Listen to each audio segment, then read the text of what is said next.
Okay, please rise and join me in the Pledge of Allegiance. And I knew that was going to happen. I pledge allegiance to the flag of the United States of America and to the republic for which it stands, one nation, under God, indivisible, with liberty and justice for all. Thank you. Let me get this one out of the way. Try to help you out on Thank you, Andy. Let's do this. Maybe we could kick that out. Got it and lost it. Perfect. Thank you, sir. Okay. All right, I assume you have your presentation ready? Yes. In front of us? Madam Chair, I think that our Board of Ed Chair, Mrs. Corey, would like to say a few words first. That would be fine. Good evening. I just wanted to welcome the Board of Finance here to our home. Thank you. And to tell you that we're really looking forward to walking you through our budget. I believe you have copies of everything. Do they have copies yet? Okay. And we'll be happy to answer any and all questions that you may have. I'd also like to acknowledge myself, I'm the board chair. Paul Lavoie is the finance chairman of the Board of Ed, and we have two more board members, Marie Petiti here, Lucinda. Oh, and Mike Ward is hiding back there also. With that, I guess we're ready to start. Sure.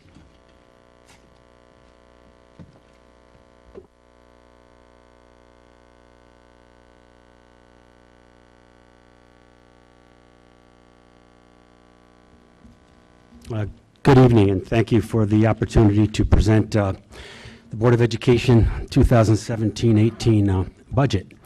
Each year, I present the Board of Education approved budget to the Board of Finance, and this year, that budget was approved back in January by the Board of Ed at $102.4 million, which is 3.5% over the current budget. But before I begin with that budget, I cannot ignore the statewide proposal that would significantly impact the town of Trumbull and, of course, the Board of Education. The proposal that we are all hearing about definitely is bringing us into some uncharted territory. And although the statewide proposal is not an approved budget, we are preparing to address any level of that proposal should that be approved in any way. And that won't be until June at the earliest, of course, as we know. The magnitude of the uncharted territory is such that we're looking at, first, the $653,000 reduction that is already in the town budget as a reduction to the Board of Ed. Secondly, we're looking at the $3.4 million educational cost sharing that has been eliminated in the proposal. And thirdly, we're looking at the special education excess cost share that has been eliminated in the proposal at $0.9 million, bringing the worst case scenario to over $4 million. After identifying every possible component of the budget that does not directly, and I have to emphasize the word directly, any and every component that does not directly impact the teaching and learning process, after doing that, we cannot ignore a worst case scenario, which would then impact teaching and learning or staffing and programs. I'd like to take a moment to bring you back through the past 5 years, the teaching and learning initiatives, as well as areas that we have made strong commitments to significantly strengthening some areas over the past 5 years, are the result of tremendous support from the community, and it's greatly appreciated, and I think I will have the opportunity to show the return on the investment for that tremendous support. Most of these areas would have to be considered for reduction, talking about teaching learning issues, if we're looking at a worst case scenario. I've included these initiatives and areas of strength in a graphic, so it's going to be a visual that should help us a bit. And I will then follow up with data, hard data, that's objective, it's evidence of that return on the investment that I am speaking of. So I believe the Board of Education and the Board of Finance has the PowerPoint. The first item that is in here is a graphic. I think that Mr. Manuel is going to be helping us out by passing out the PowerPoint. It'll be a little clearer to see that with some of these slides that are in some fine print. And maybe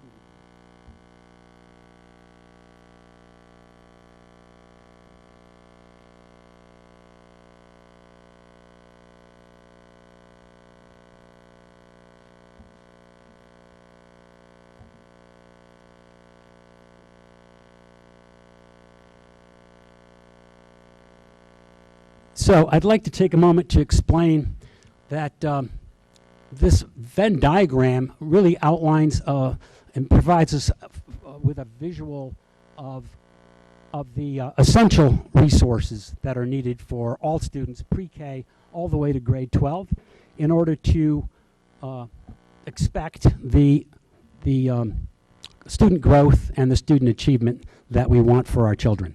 So on the right-hand side of this Venn diagram, the three areas that are on the right, upper right-hand concentric circle, it's listed as safety and security. The circle that is right below it, which also intersects with safety and security, is social emotional development. And the bottom circle on the right-hand side that also intersects with those other two are co-curricular connections. They've purposely been illustrated here as concentric circles because they do have very direct connections to each other. And I'll take you through each of the components that are in these three categories. But first I'd like to mention that this right-hand side of the diagram with these three circles that have three areas that are connected provide the foundation, the positioning of students for growth and for achievement. So now moving to the left side, where at the bottom on the left-hand side you see technology that intersects with the area or circle right above it, curriculum, instruction, and assessments, and that intersects with the top circle on the left-hand side, college and career readiness for success. Clearly these three areas are all about academics, but again, to reiterate, it's the right-hand side that provides the foundation and makes for students to be available for learning. So I will go through each of these so that, again, we're emphasizing the fact that these are areas that directly, not indirectly, but directly impact the teaching learning process. And if we have to get to this point, I think everybody should be aware of the fact that we're making some preparation if we do see some or all of this proposal approved. So, safety and security, I've listed school climate.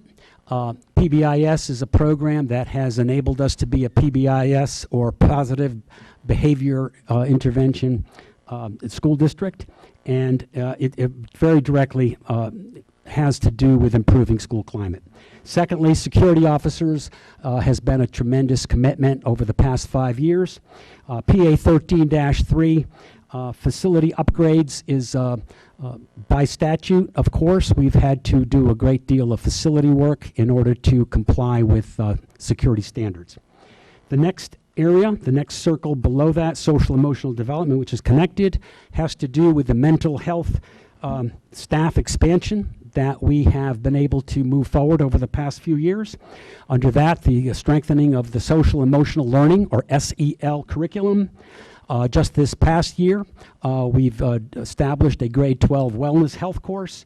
And then finally, over the past year and a half, the Yale Center for Emotional Intelligence has helped us with some of the needs that we have to ensure that we are moving forward and improving the resources we have for social emotional development. And then finally, connected to these two circles is the bottom circle at the bottom of the right-hand side, co-curricular connections. All of the mental health professionals would tell you that safe schools, if that's an expectation, we need to have every student connected to the school through co-curricular connections. So this has to do with pay to participate is the first item here because that speaks to the strings program, the elementary band, it speaks to sports. Music is here, of course, fine arts, the theater program, academic competitive teams, and clubs. All of those areas, again, are the foundation for making sure that students can be available in a safe climate where they're connected to school so that they can then be expected to move over to the left-hand side of this, where we are looking at basically academics, student growth and student achievement.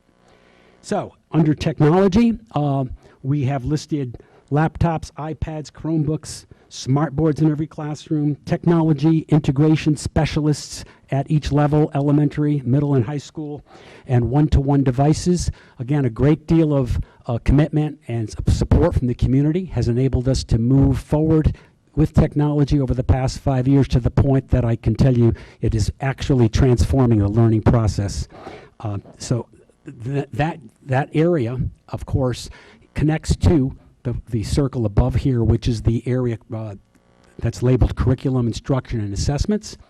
Obviously, we're talking academics again, so we're talking about class size, which we've adhered to as a sacrosanct kind of standard that we never wanted to even deviate one iota with.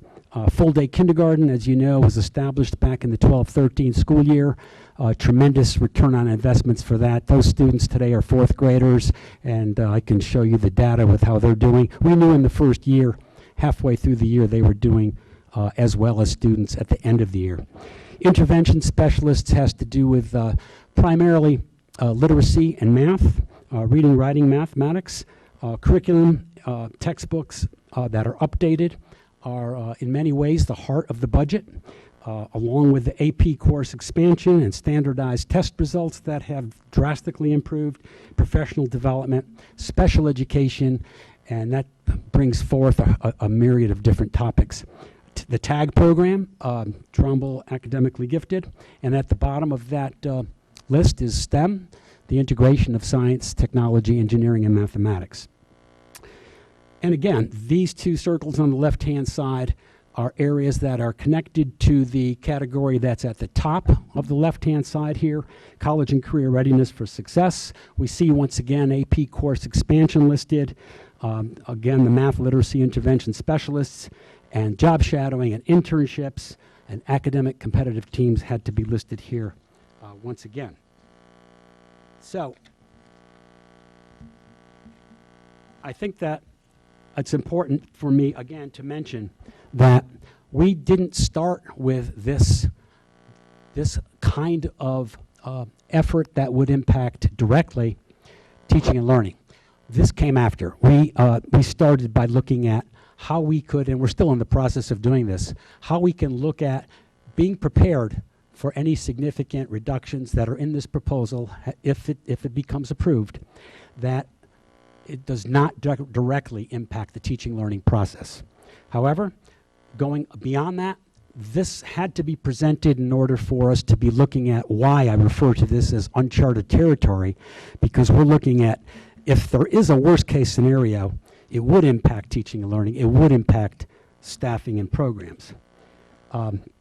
These are the areas that we're forced to consider for reductions. I mentioned that the return on the investment is evidenced by hard data. So if we move beyond this slide to the next page, we can see that actually this just was released yesterday, February 28th. The Connecticut State Department of Education released the Accountability Assessment Report.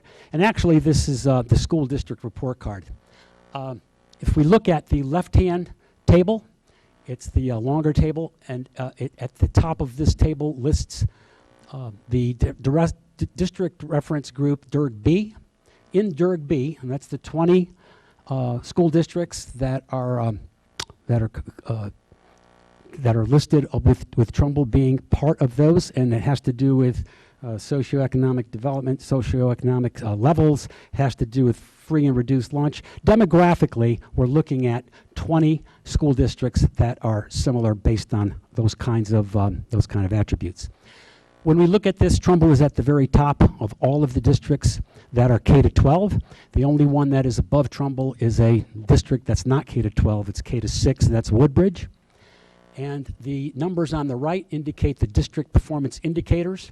Those, again, are published by the State Department of Education that have to do with all of the criteria that goes into the making for this report card to be objective and a standard or level playing field throughout the state.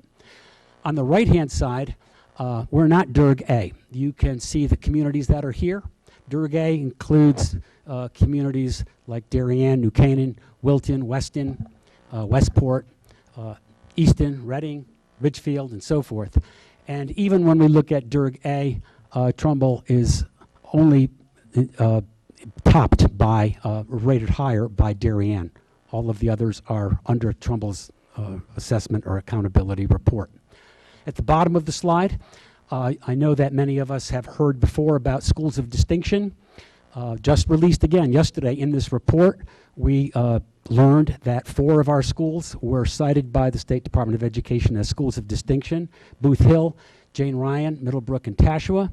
And I'd be remiss if I didn't mention that in previous years, and this program goes back only 3 years, in the previous years, we had Daniels Farm, Frenchtown, Hillcrest, Madison, and Trumbull High cited as schools of distinction. So every single one of our schools has been cited as a school of distinction over the past 3 years. So again, we've been cited with some high recognition from the state for that.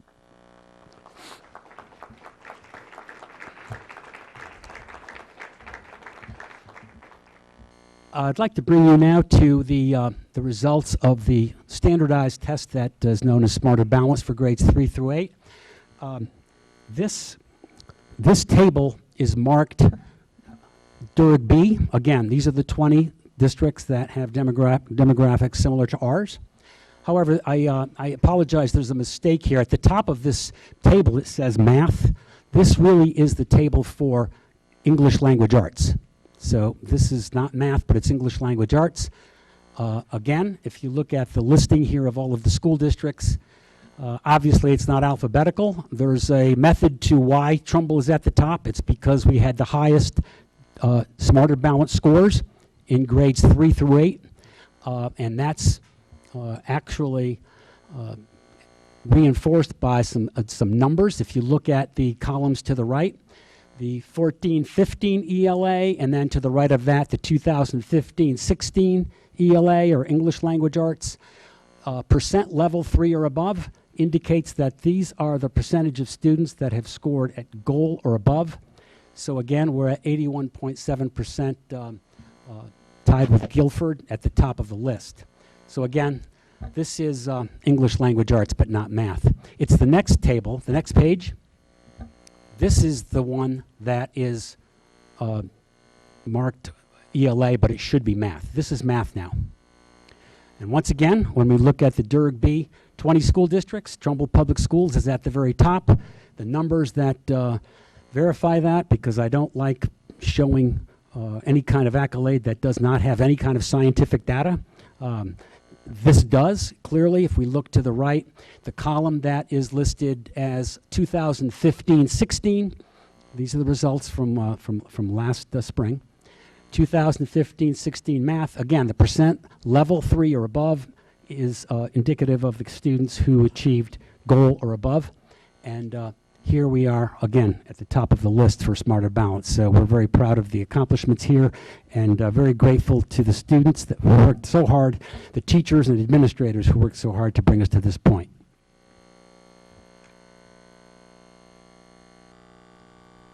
Some of the next slides, I will go through them rather quickly because they're not new. They've been presented before. This slide, it's page 6. Is titled Most Competitive College Acceptances.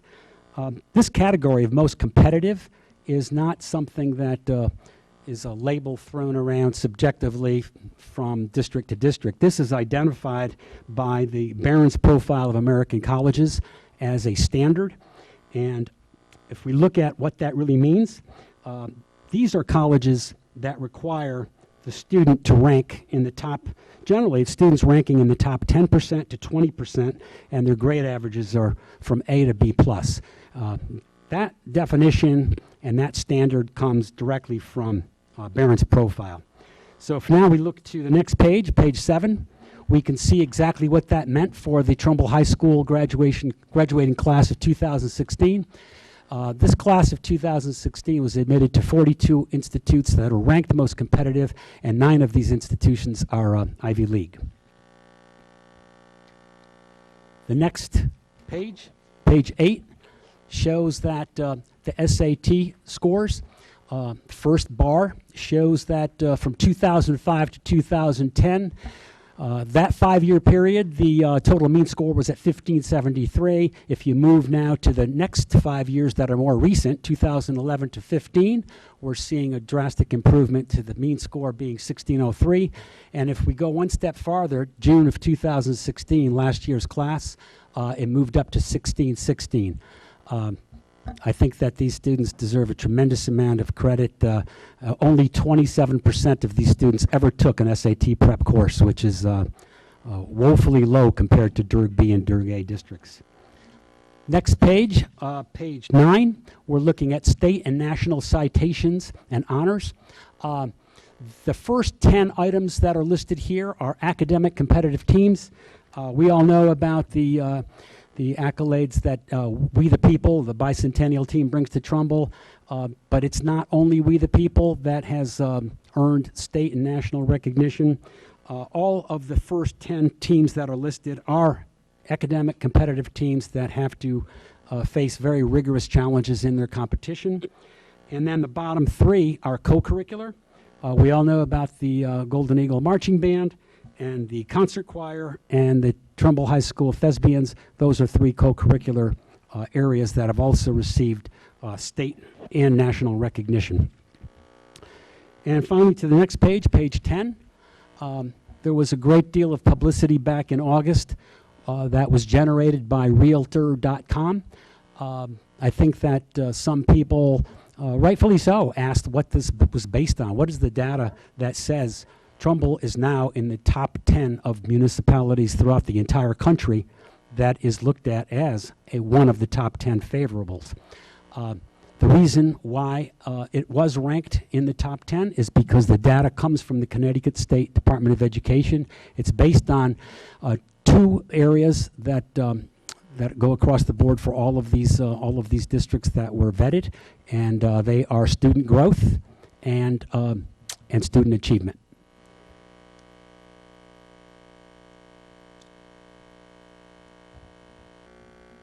The next slide is really the cover sheet for the Board of Education budget that was approved back in January. Originally, the proposal from me to the Board of Education was a 3.78 increase over the current year. The board approved the budget, not at that proposal, but they approved it at 3.5%. I'd like to start with an explanation regarding that 3.5% by looking at this next slide, page 12. If we look at the top row of this table, all the way to the right, you can see that we're talking about 3.5%. That's what the board approved the budget at. However, if we look now below the first 2 items, the first one is listed as one-time insurance savings state plan. There's a $761,235 advantage that we are enjoying this first year. But obviously, when you get a bump like that, that's a one-time situation. It increases the year-to-year increase percentage higher. The second item that's listed here is premium-based increases in 17-18. We're now on a premium-based state plan, of course. So we're typically going to be seeing approximately a 5 to 5.5% increase in premiums.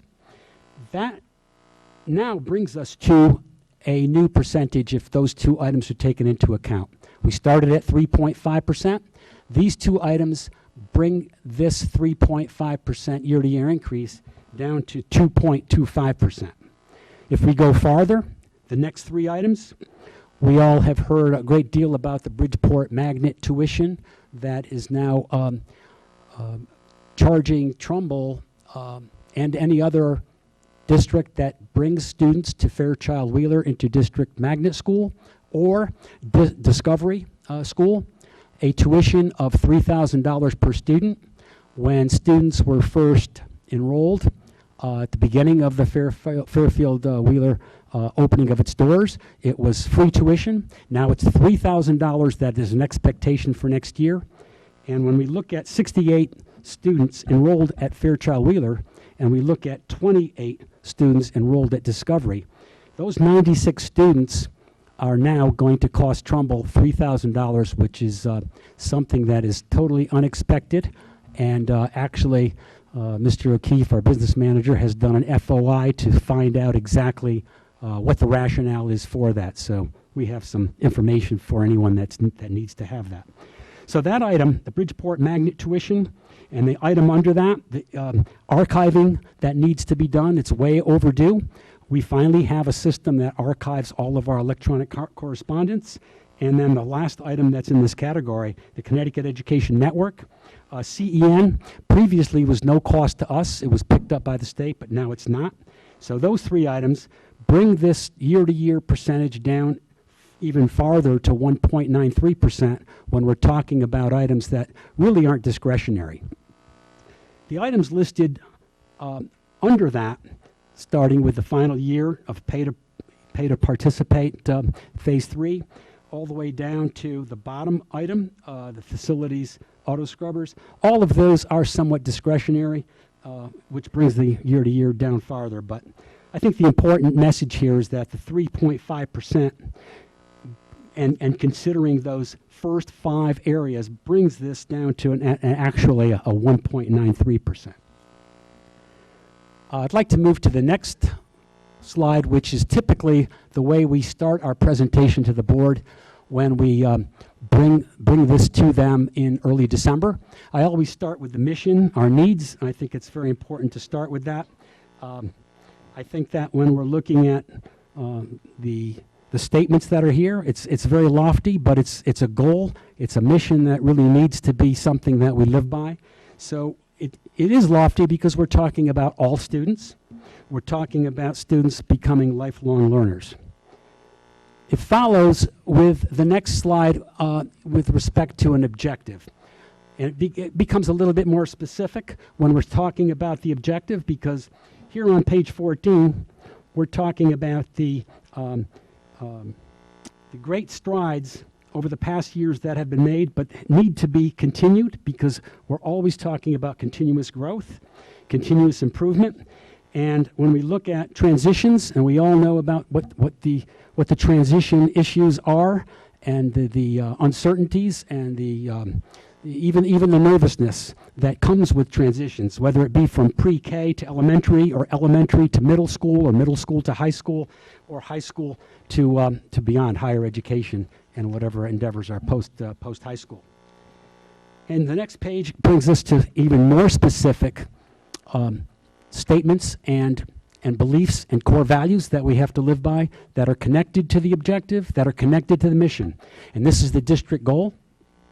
This goal is all about making sure that we're strengthening student achievement with an emphasis on critical thinking, creative thinking, and strengthening communication for all learners. Now, how do we do that when we're talking about all learners and we're talking about critical thinking and creative thinking and communication? The common denominator here is writing. So we used writing as our common denominator, our emphasis, so that we are looking at how this goal can be impacted in every classroom for every student. It starts with 3 bullets that are listed here, helping us to understand how to achieve that goal. So the first item is that we need to strengthen the pre-K to 12 alignment of curriculum by making sure that we're working continuously on a tight alignment to Connecticut core standards. Many of our curricula had to be revised, some even new curricula. The second bullet mentions the development of assured performance-based assessments, which is all about critical and creative thinking. And thirdly, I mentioned before, when we looked at that Venn diagram graphic, that social and emotional development has to be at the foundation in order to position students for success. They have to be available for learning. The next page, page 16, in many ways is really the heart of the budget when we're talking about student achievement academically, because here we're talking about teaching and learning resources that are required to achieve the district goal that we just talked about. The items that are listed here: curriculum writing, professional development, textbook renewals, assessment testing materials, online subscriptions, and additional line items. First, I have to say that this heart of the budget comes directly from central office. We need to make sure that there's coherence and that there's consistency. So this all comes from not the schools, but from central office.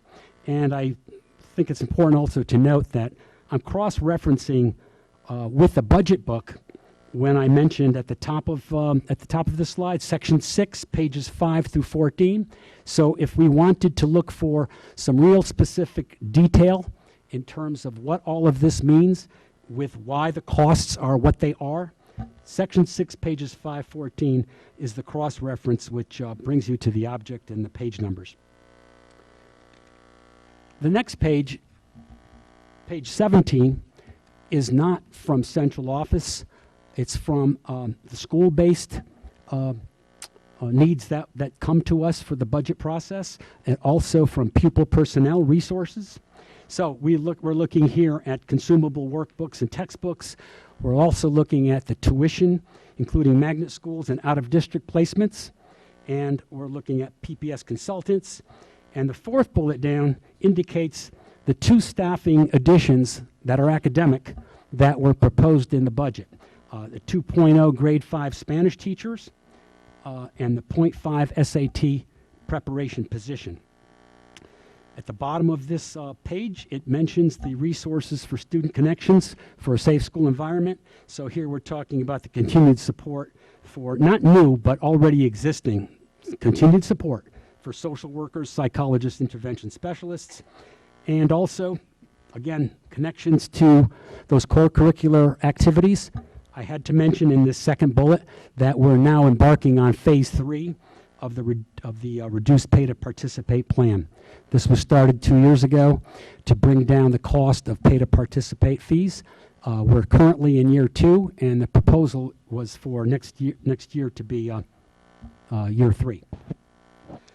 The next slide is page 18, and we've already touched on some of this. I'm not going to repeat what we've already talked about in terms of district accomplishments and celebrations. But again, section 2, pages 7 through 11, gives you a lot more detail in terms of what those achievements are. The first bullet, when I mentioned before, the Realtor.com issue, that's what that first bullet's about.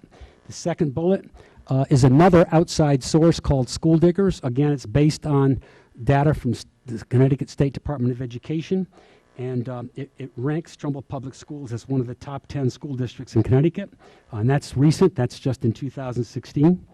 The third bullet refers to the Going Green efficiency initiative that has been implemented right from day one when Mr. Deming, our facilities manager, was hired. And as a matter of fact, just last night, CABE, the Connecticut Association of Boards of Education, was here to present Mr. Deming and the Board of Education with that citation, that recognition. The last bullet on this page refers to the School Security Competitive Grant program that we were eligible for. So we received $270,000 over the past 2 years to help with our facilities throughout the schools. The next slide, page 19, refers to Trumbull High School specifically. Trumbull High School celebrations, the first bullet. Again, I'm not going to mention any detail on this. We already went through the most competitive college acceptances. The second bullet is the 10 academic and the co-curricular state awards that I already mentioned. The third bullet is the agri-science program's #1 ranking that was received from the Connecticut State Department of Education. And under that, the fourth bullet down refers to the Tri-State Consortium of High-Performing School Districts, which selected a Trumbull High School project that was featured in a conference over at Manhattanville College in New York. The next bullet down refers to Trumbull High School as being one of those schools of distinction that I mentioned before. And at the bottom of this list is the Trumbull High School Academic Competitive Team Awards that are listed on section 2, pages 8 and 9. The next page, page 20, goes on to specify accomplishments and celebrations in our middle schools and our elementary schools. This first bullet was not mentioned before. Both Hillcrest and Madison Middle School were cited by the State Department for being ranked in the top 7 of Connecticut's 144 middle schools, based on, again, hard data, the performance that they achieved with their smarter, balanced, standardized scores last year. The second bullet down refers to, again, I'm not going to go through the detail again. You already saw the grade 3 through 8 smarter, balanced assessment scores that shows Trumbull at the top of DIRG B. And then the third bullet, the last one on this page, indicates the schools of distinction that were cited last year, Daniels Farm and Jane Ryan. But again, over the past 3 years since the program was initiated, all 9 of our schools have received that distinction citation. The next page, page 21, gives you an opportunity to take a look at some of the detail that speaks to the issue of not always just being up here to continuously ask for more budget money without being fiscally responsible, and looking at every bit of efficiencies that we can come up with, starting with the Gibson report that we all know about, but also looking at some of the initiatives that we've come up with. Again, I mentioned the cable award for Going Green. This page is all about the detail with efficiencies that have been realized through solar projects, performance contracting with regard to replacing boilers with more efficient systems, building automation systems, LED lighting, and it's all done through lease programs, lease agreement programs, as well as the Connecticut retro commissioning program. There's a lot there, so I won't take time to bring you through all the detail, but again, it's cross-referenced. If you look at the budget book, section 2, pages 12 to 14, it explains exactly what all of these efficiencies are really about. Page 22, it's the same chart that I already took you through when I mentioned that the 3.5, which is listed here on this table at the bottom, but it's a different way of looking at it. So I'm not going to take you through it. We already looked at it before in terms of why the 3.5 is really under 2%. Page 23.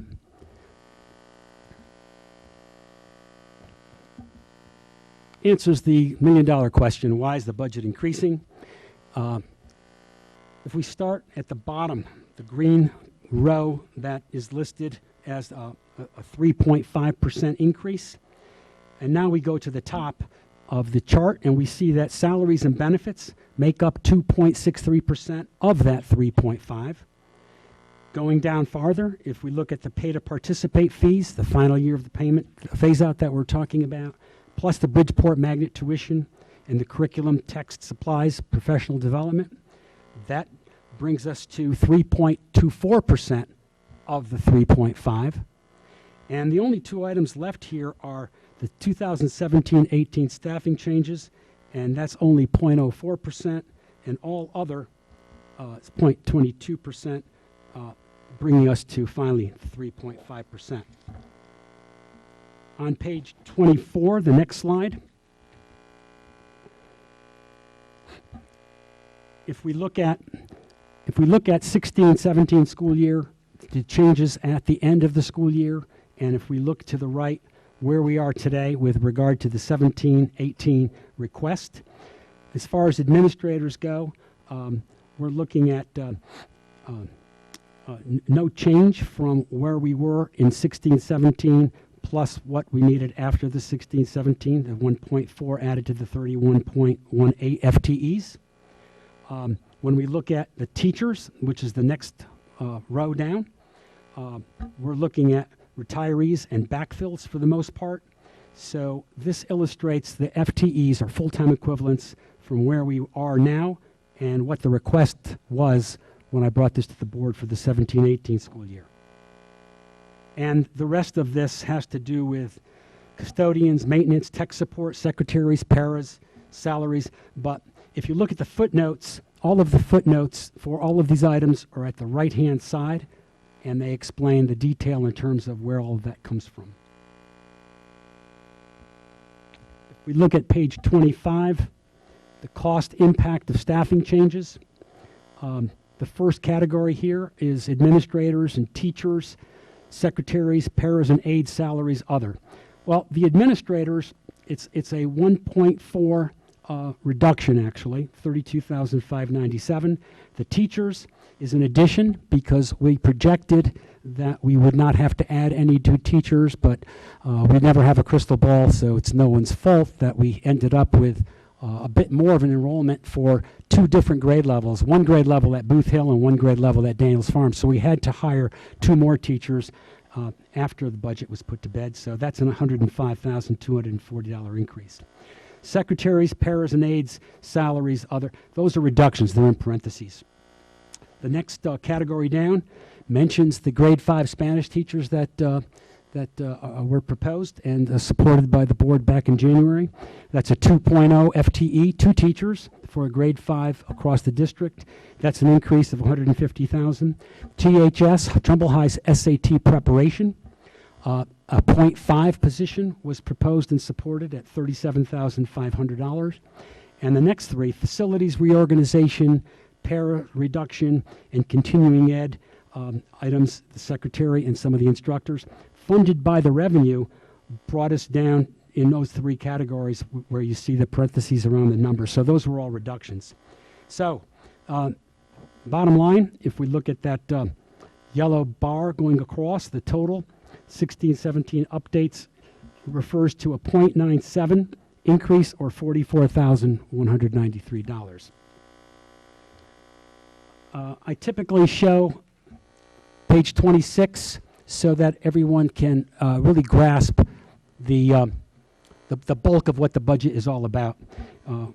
Essentially, when we look at salaries and benefits, you can see that over at the left-hand column. The salaries and benefits bring us to 81.92% of the entire budget.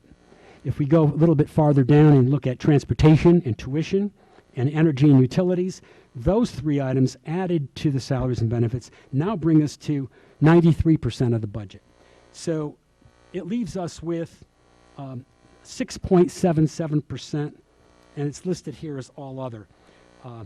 Bottom line, we're really saying that contractual, mandatory, and essential expenses make up 93.2% of the budget, and 6.8% comes from all other categories. And those all other categories, the 6.8 is listed on the next page, page 27. Again, we can see at the top here that it's 6.7 that we're looking at, and the categories here that bring us to the 6.7% are the supplies that are listed, classroom equipment, services, professional and technical, interns, building improvements, and then there's a little bit left over here of a 1.5% from all other. In my presentations to the Board of Education, when we get to page 28, I usually ask Mr. O'Keefe to highlight some of the items that are here, and then to move on to the rest of the slides by looking at the real specific detail of many categories, such as athletics on page 29, curriculum on page 30, digital learning comes next. The next page is technology. So there's a lot of specific information that he provides beyond what I've just brought you to look at from a higher level. So at this point, I would like to invite you to ask us questions between myself and Mr. O'Keefe, Dr. McGrath, Mrs. Corey, and Mr. Lavoie are joining us here, and we'll be happy to answer. And what we can't, we'll make sure we get to you with some specific responses that might not be specific enough sooner rather than later. Thank you. Thank you.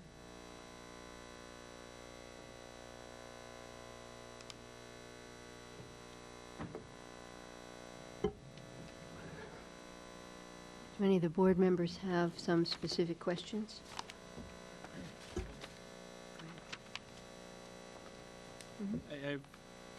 I'll start with a similar one to the last time. Energy and utilities, last year, 2.175 million. According to this, I'm sorry, I don't have the last year's budget in front of us, and we're looking at the same thing this year. Page 26 of the handout.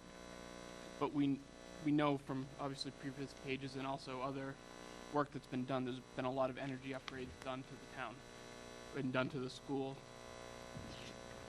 which, you know, to your own numbers would reduce our energy consumption by 50%. Shouldn't that number be changing? Mr. O'Keefe will begin, and if we need more detail, Mr. Deming is here as well.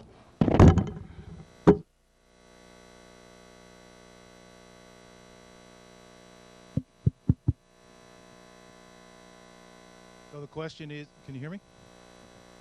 The question is, you're looking for more reduction in the energy and utilities. What's that? Well, when we started this performance contracting, we said we would need to maintain at the 13-14 levels of 2.2. Energy and utilities is coming down, but we now have to absorb the lease payments, which is $500,000 this year, as well as for 17-18.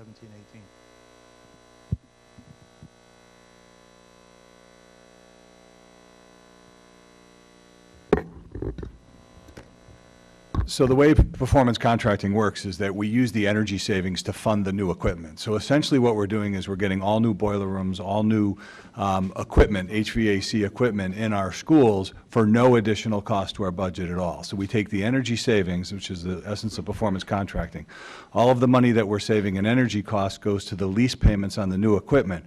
So essentially we are getting new boiler rooms for no additional cost at all through performance contracting. So you don't see the energy number go down because the energy savings is invested back into the lease payments for all the equipment.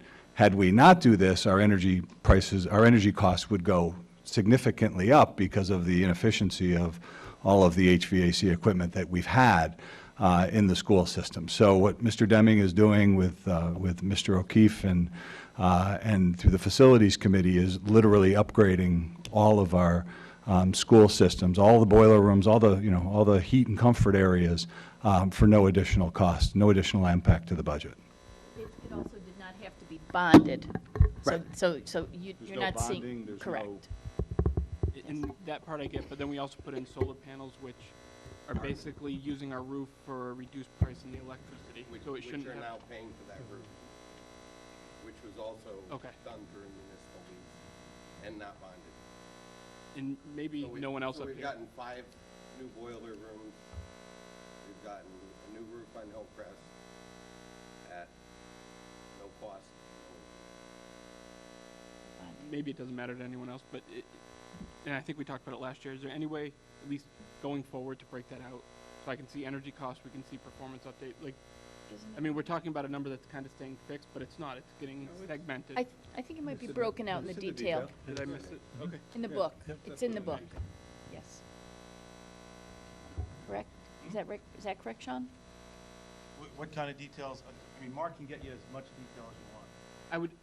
You'll see our electrical line item being reduced, our natural gas line item being reduced, and those funds being moved into energy municipal lease line item. So that's why you're not seeing a decrease in the overall budget, because we carry our municipal lease payments in our utility budget. Well, the energy cut, at least in the breakout that I'm looking at, which is page 7 of 8 in section 3, energy costs almost doubled from 15-16 to 16-17, and then they held consistent to 17-18 at about it's shown at $958,000. up from 486 in 1560. That's under energy. The year prior to me coming here in 15,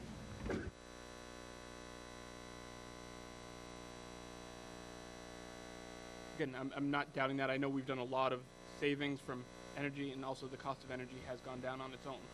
I'm just saying, looking between one year to the next, because I know you've done a lot of work this last year as well, I would assume that the energy line item would have gone down.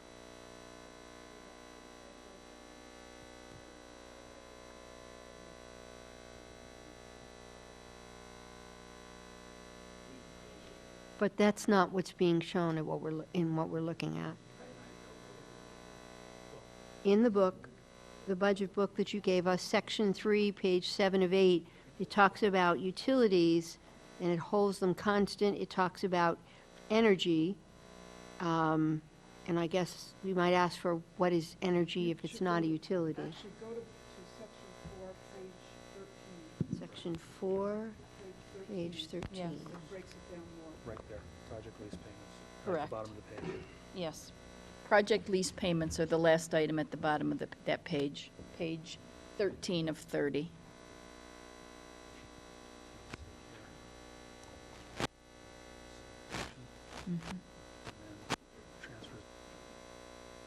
But even here, electricity's not going down. Right, even when broken out, electricity stays constant. Let me get back to you on that one. Okay. Okay, let me get, I understand what you're saying. I know that prior to that, we were up around 2.8, 2.6, 2.4. So I think the real question is the 15, 16 actual. I'll get to your position. Right, because even if we take into account the lease payment, which is shown on here, those go from 1516 from 50,000 up to 508, which holds consistent to the next year, but the energy still stays Gotcha. level, All which if it was offsetting, that should really go down I understand. by All 500,000. right. So I know there's something in here, but I have Okay. to work with Mark and Paul.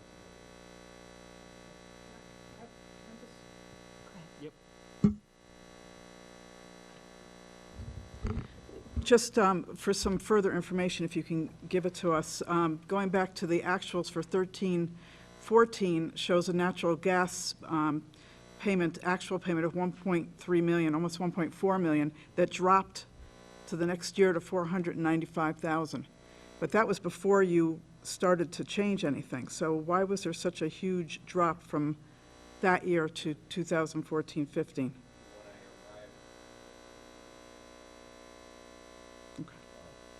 That's a huge difference. I think that's went to Southern Connecticut. Can you verify that? I mean, that's $1 million What Mark difference. is saying is true. When he went- it when was he got actually here. 800,000 difference. Okay.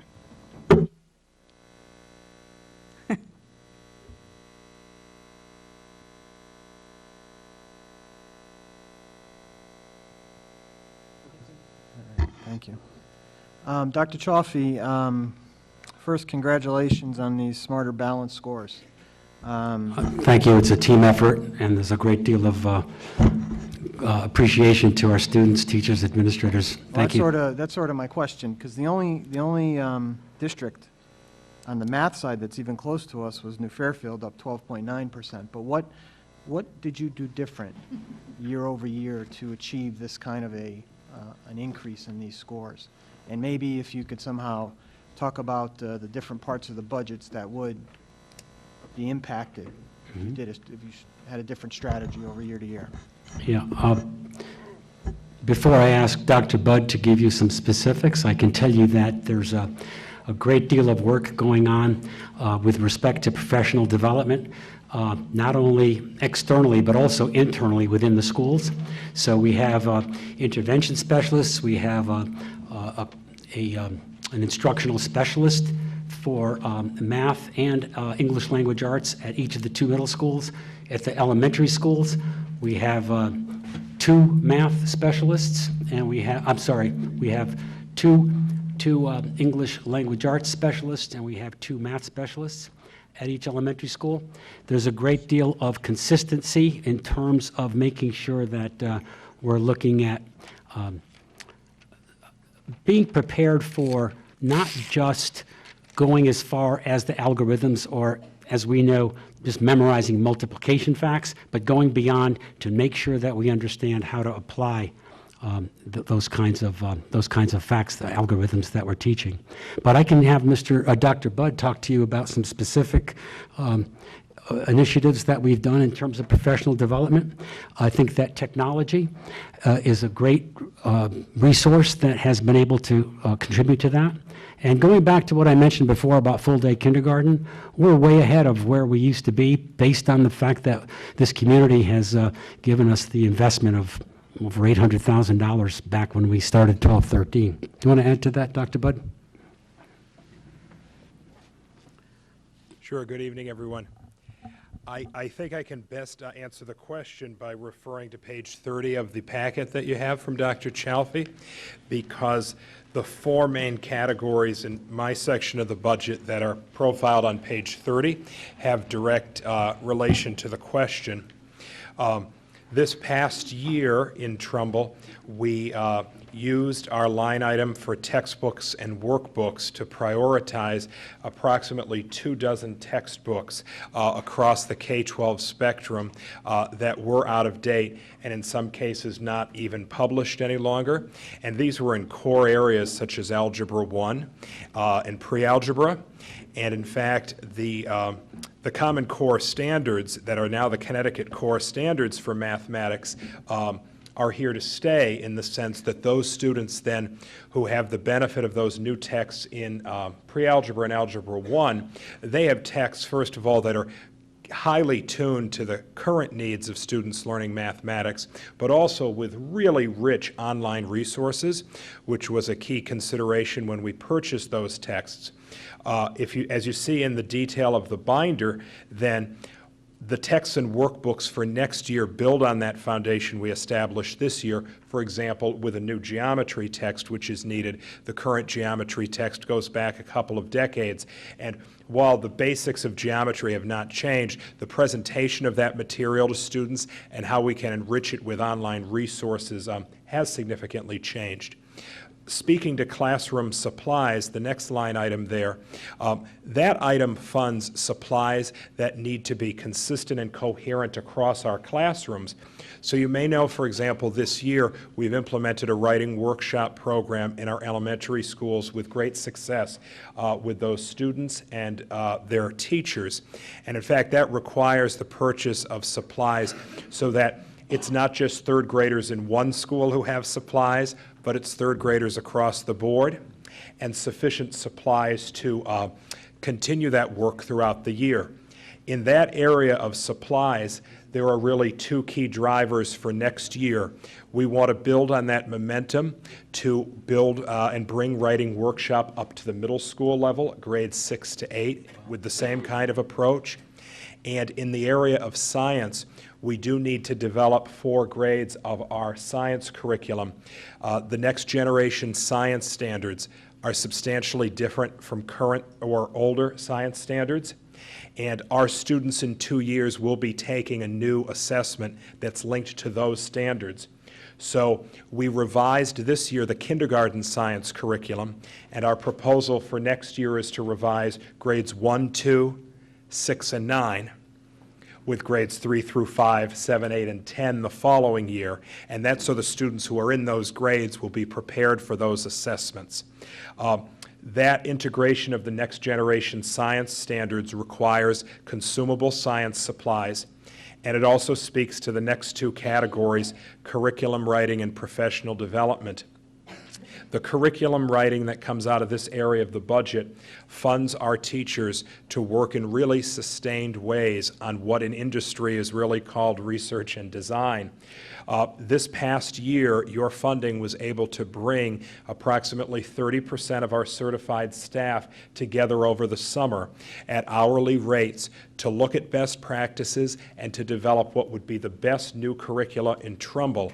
And they're fantastic professionals, many of whom had not been able to work on curriculum projects in many years. And in fact, we have and we still go on throughout the months, but at this point in the past year, we've updated or added new curriculum in 38 curricular areas, which may seem like a lot, but we offer slightly under 300 courses of study. That's everything from kindergarten science to some of our grade 12 senior electives. So this curriculum writing proposal for next year would advance that for approximately 25 additional curriculum areas. And then finally, professional development, which you see there as $90,000. That funds our teachers having the opportunity to have experts come in, such as Teachers College writing experts, to train them. It also, in some cases, funds representative teachers to go out.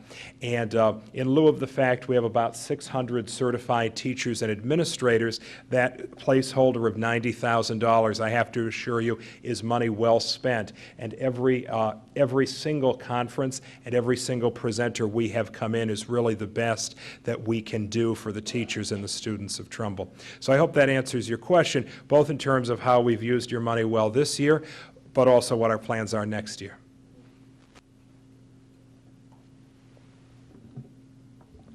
I hate to go back to the energy, but I see page 21 of the presentation, and there's a number of items that are listed there that I think we'd like to see a little more detail on, especially how they correlate to the budget. There's some statements that are made that are, that need a little more detail.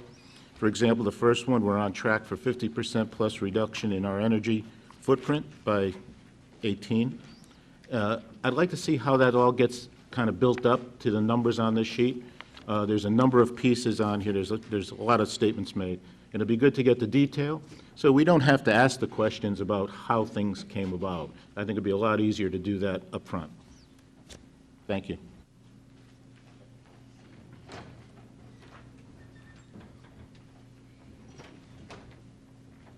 Yeah, with the special ed programs, what percentage of the budget do they represent? And how much of that is state mandated?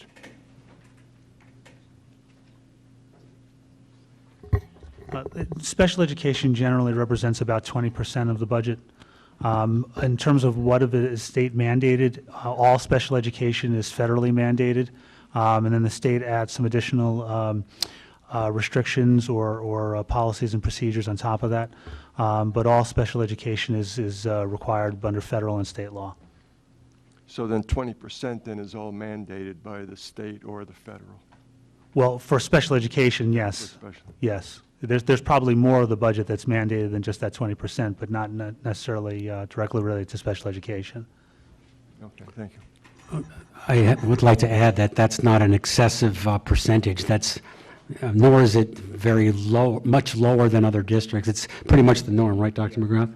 That's about the state average. We're a little under the state average, and typically, if we look at the DIRG, we're in around the same range as almost every other district as far as expenditure. We're slightly lower than the DIRG averages when it comes to a number of students that are identified as requiring services.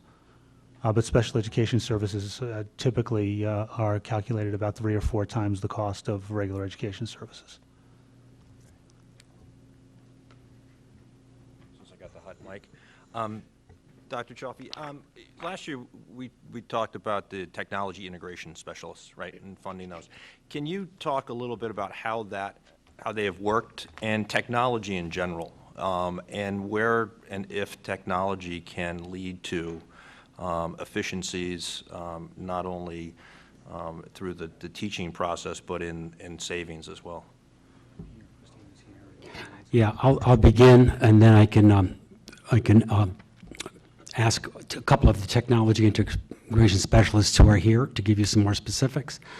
When I mentioned before that technology is part and parcel of the whole academic drive, it truly has, and these aren't just words, it really has transformed the learning process. I think that at one point we brought Board of Finance members and Board of Ed members to actually see how a kindergarten classroom operates.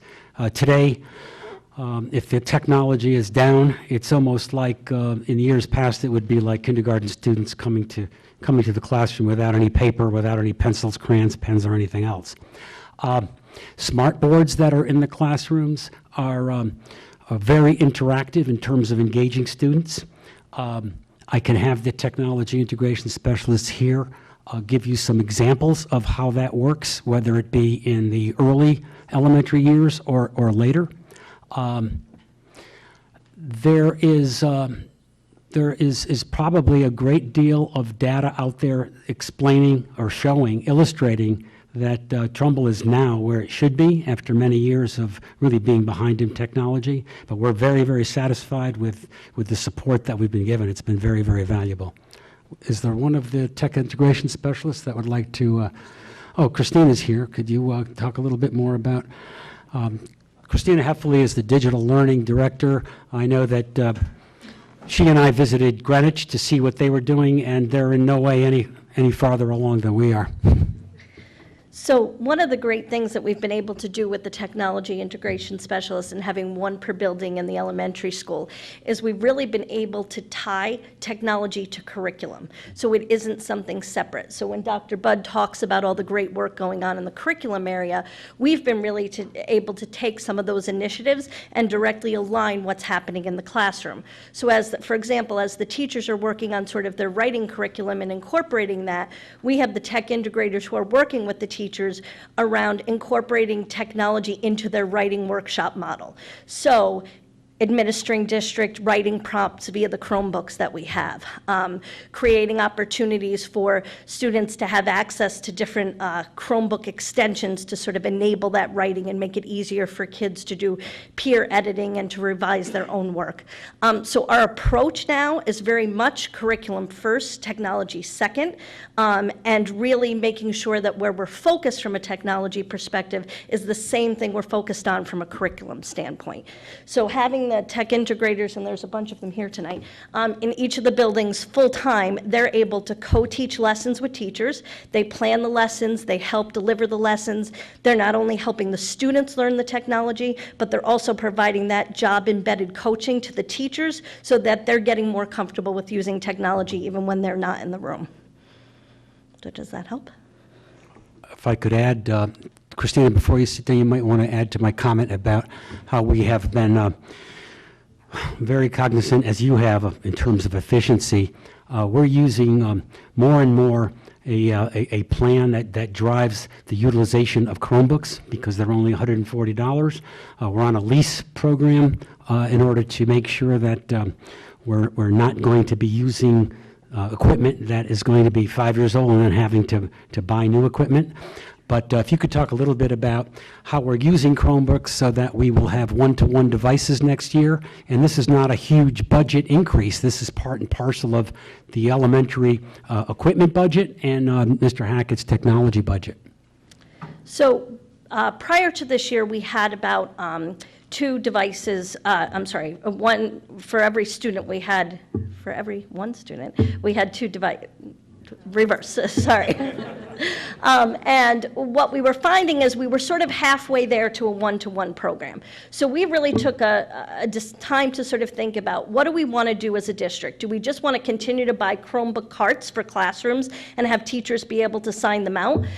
Or because we're getting to that critical mass, do we really feel that in certain grades we should move to a one device for one student program?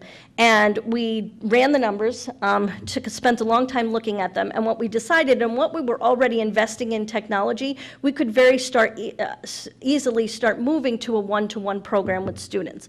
What we've heard from teachers is that it had been frustrating for them in the past because if I start a project with my 3rd graders on Monday, I get the card on Monday, I can't get the card again till next Tuesday, and I can't finish the project till the 3rd week on the next Thursday because we have so many people who want the technology. When we do Smarter Balance assessment for 6 weeks, there's basically no technology available for teaching and learning because we're tying them up with sort of the assessment process.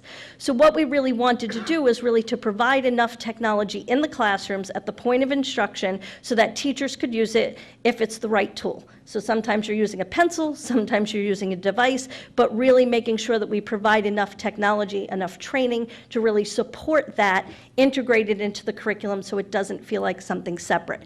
The interesting thing about the Chromebooks, if you don't know what they are, yes, they are or lower cost. They have a 10-hour battery life, so they can last a whole school day, not like a laptop where you're lucky if you get 2 hours out of your charge.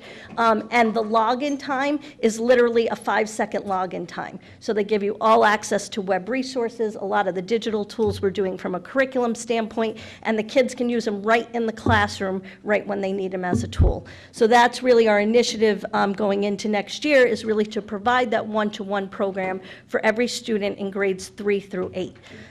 Students in grade 5 will have one assigned to them, and they'll carry it through them all the way through 4 years. Students in grades 3 and 4 will have access to a Chromebook on a cart in their classroom, but there will be one device for each student. And we were able to do that from a budgeting standpoint with really very little increase to the budget, because we were already spending money on technology. We're just kind of spending it differently. Okay. Mr. Hackett is showing you, if you're not familiar with a Chromebook, I think he's pulling out a Chromebook now out of a cart. Here's a typical Chromebook you've seen one. It's basically a web-enabled device. So any websites you can go to, you can connect directly to a Wi-Fi. You do the smarter balance assessment. Students don't have to log in.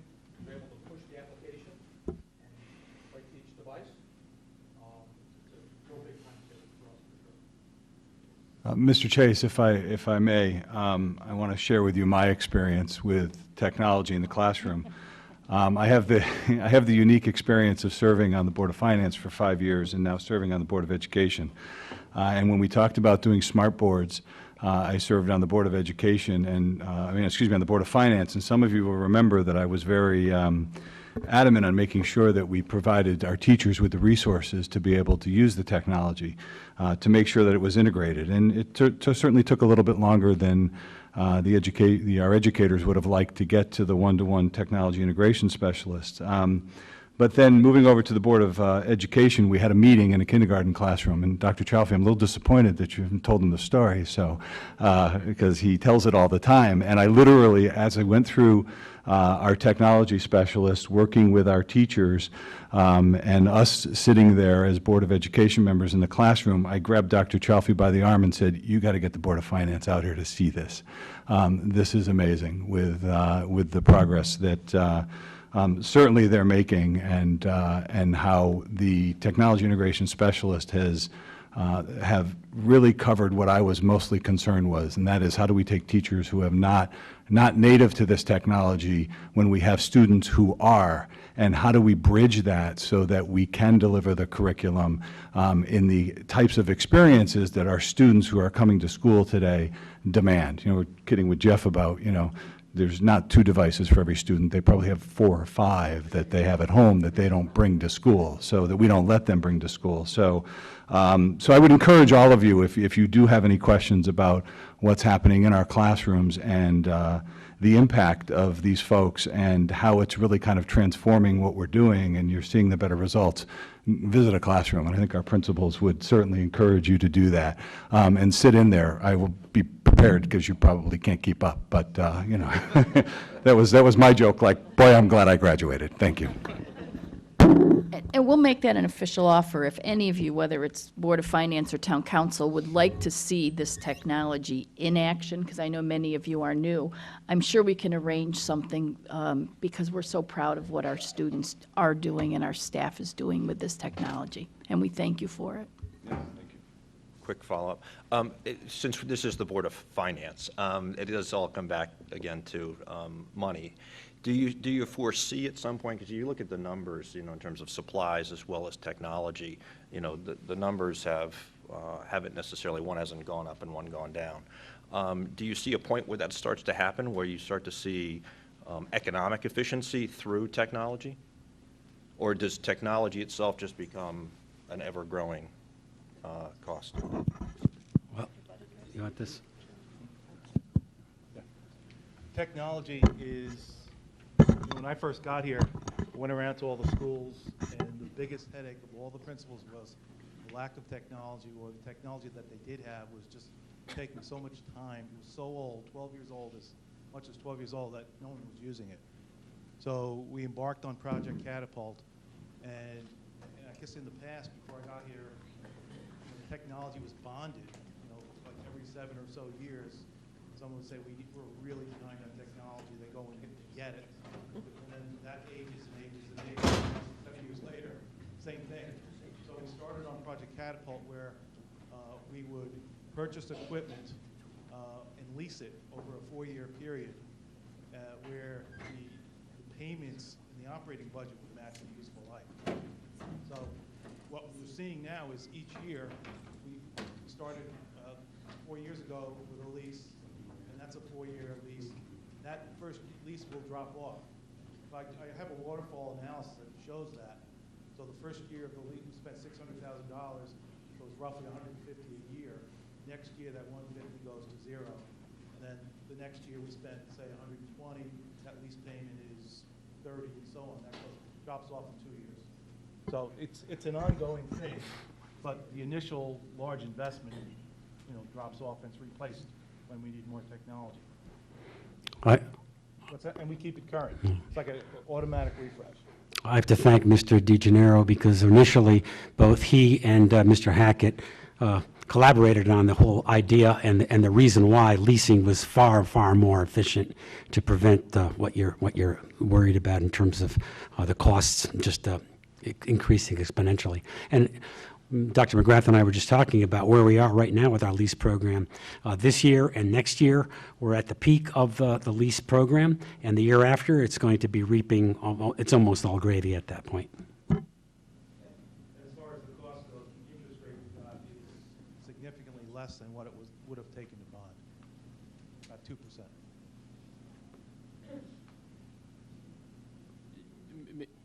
Maybe you answered it for Ted, but I didn't hear it.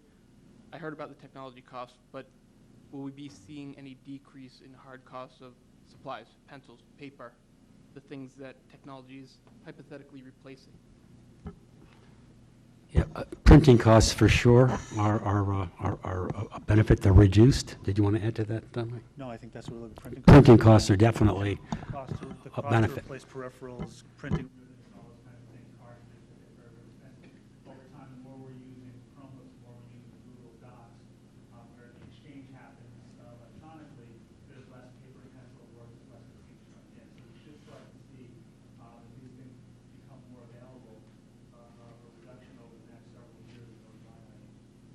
And in fact, Christina mentioned that the one-to-one program was funded with almost no incremental cost to the bottom line budget, and that was because we did tag classroom equipment, other accounts, as well as supplies in the elementaries and the middles and the high school.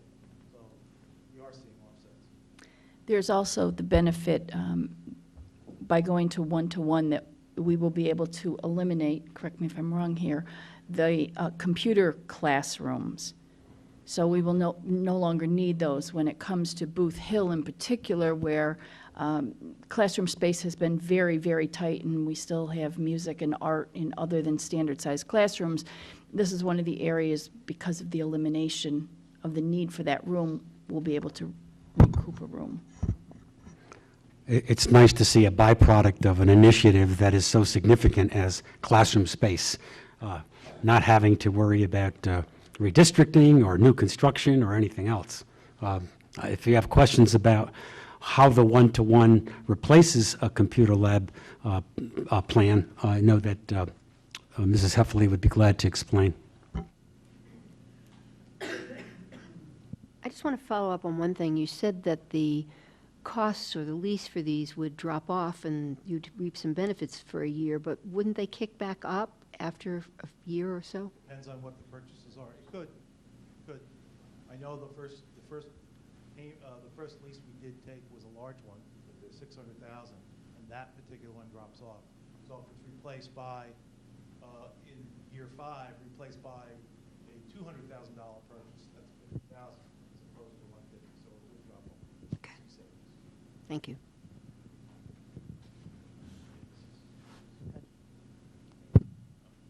Sorry, I have two questions, and I'll put them both out there. They're about technology, and then but they aren't tied together. The first one, the Chromebooks last for 10 hours, if I heard you correctly. So my assumption is you're then charging them after school. Yes. is there somebody there removing them from the charger so that they aren't just sitting overnight? Because my understanding is that if you leave a battery charging too long, it starts to degrade and then doesn't last quite as long. And if so, is that impacting the lifespan? Will they not last for the 4 years that we're hoping to keep the Chromebooks? It's not because the students are using them during the day, so it's decharging the batteries, and then it's recharging back up.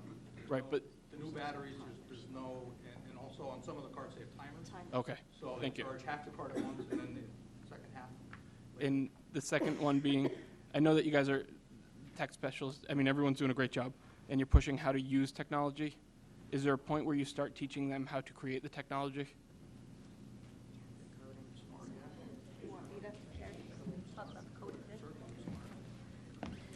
So this year, we're doing a pilot starting in K2 on coding. We are actually putting each of our K through 2 students through a 8 to 10 week, depending on the grade level, coding, so that they're learning how to create programs as young as kindergarten. I've been very fortunate to go around and watch how you'd be amazed at the stuff that they do. Next year, the plan is to actually not have a pilot K to 2, but actually also roll it out grades 3 through 5. So next year in elementary school, we will have a K5 where each student will go through a 10-week mini course on computer programming and coding that is being delivered by our tech specialist. We are now also working with the middle school teachers to kind of look at sort of what we're doing in the information processing and the STEM courses that we offer to see how we can get more of that coding into the curriculum all the way through middle school. So it is part of our long-term plan. And at the high school level, I have to add that there's an AP class. It's mobile computer apps, and it's all about programming that Mr. Kaminsky has started last year, and it's continuing. So again, that's more programming that we're driving forth with. Yeah, what I would like to see in the budget books, and it wasn't there, the salaries of all the teachers. And so hopefully I could get that through email or something else, the teachers, their jobs and their salaries of everyone. Individual. Individual, Yeah, yes. I understand.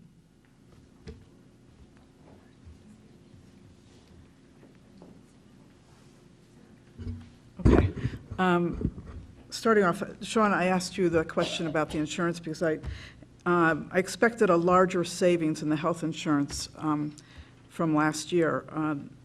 You know, $761,000 is a large savings, but I expected it to be larger.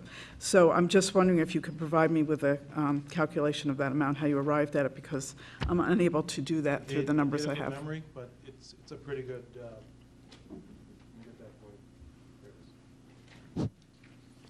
So you're referring to when the initial discussion took place about a $3 million savings Right. moving to the state plan. That $3 million savings was relative to if we stayed with Anthem. So we didn't say in the budget, we didn't save $3 million. What we saved versus what we had budgeted was about $1.6 million.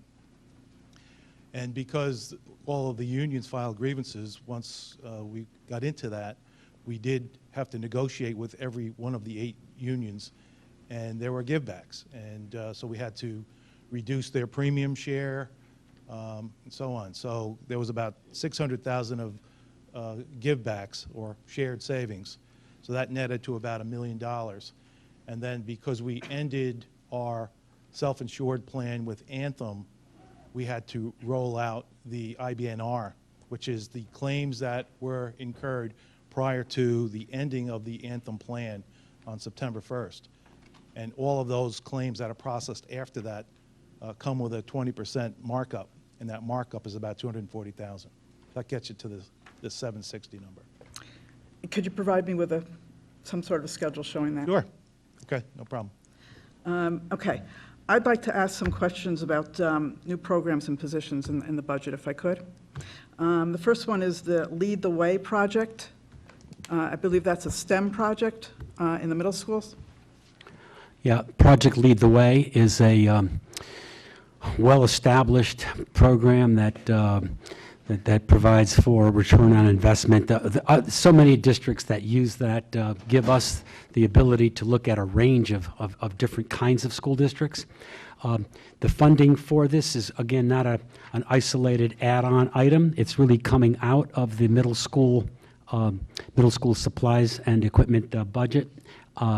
Project Lead the Way is directly related to STEM, as you mentioned, Mrs. Tesoro, and it really is all about hands-on experiential learning so that students are not with a paper and pencil looking at science and technology and mathematics in an integrated way, but they're actually building.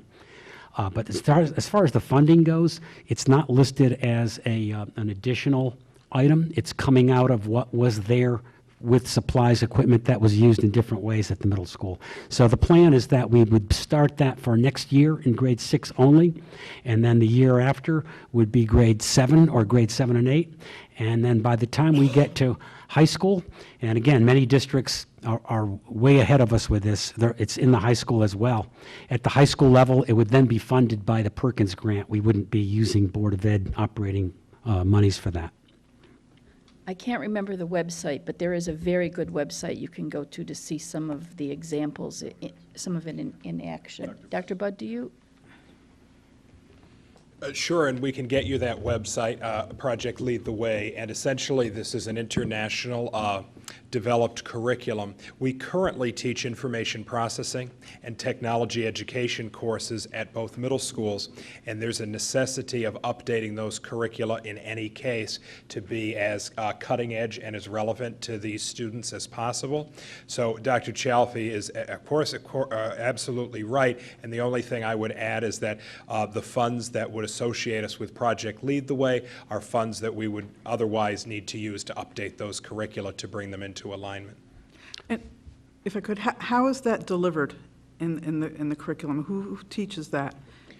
Yes, so it would be through those personnel, the technology education and the information processing teachers. We're in the process now of visiting 4 sites in the area. We visited Sachs Middle School in New Canaan yesterday. We're visiting Monroe, Stratford, Easton, Reading as well, seeing how they're integrating it and then how best to bring that into our schedules. So Monroe has a STEM program in their middle school. In fact, they have a whole section just dedicated to STEM, correct? They do. And so one of the goals for us in visiting a few different sites is to make sure that this program can be implemented in the best way for Trumbull, as opposed to simply replicating what one other school is doing.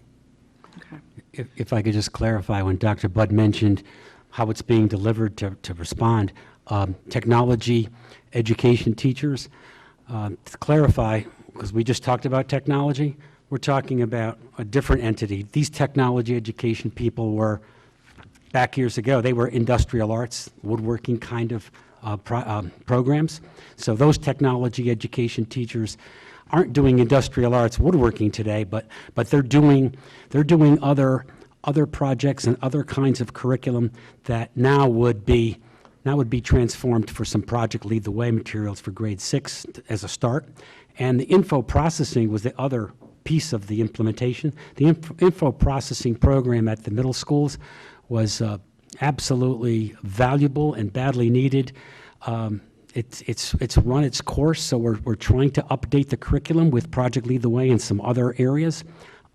Students now come to grade 6 knowing about word processing, knowing about spreadsheets.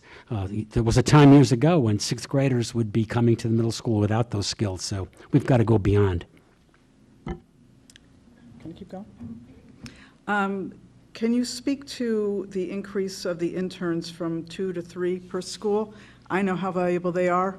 And just if you could also talk about, there's some information that said that they're being funded through offsetting the teacher sub-account. However, I don't see a decrease in that account, so I'm just wondering how that was done. That's a good point. That had to be adjusted because initially it didn't show that it did offset the substitute account, but I think that between Mrs. Corey and Mr. O'Keefe, that was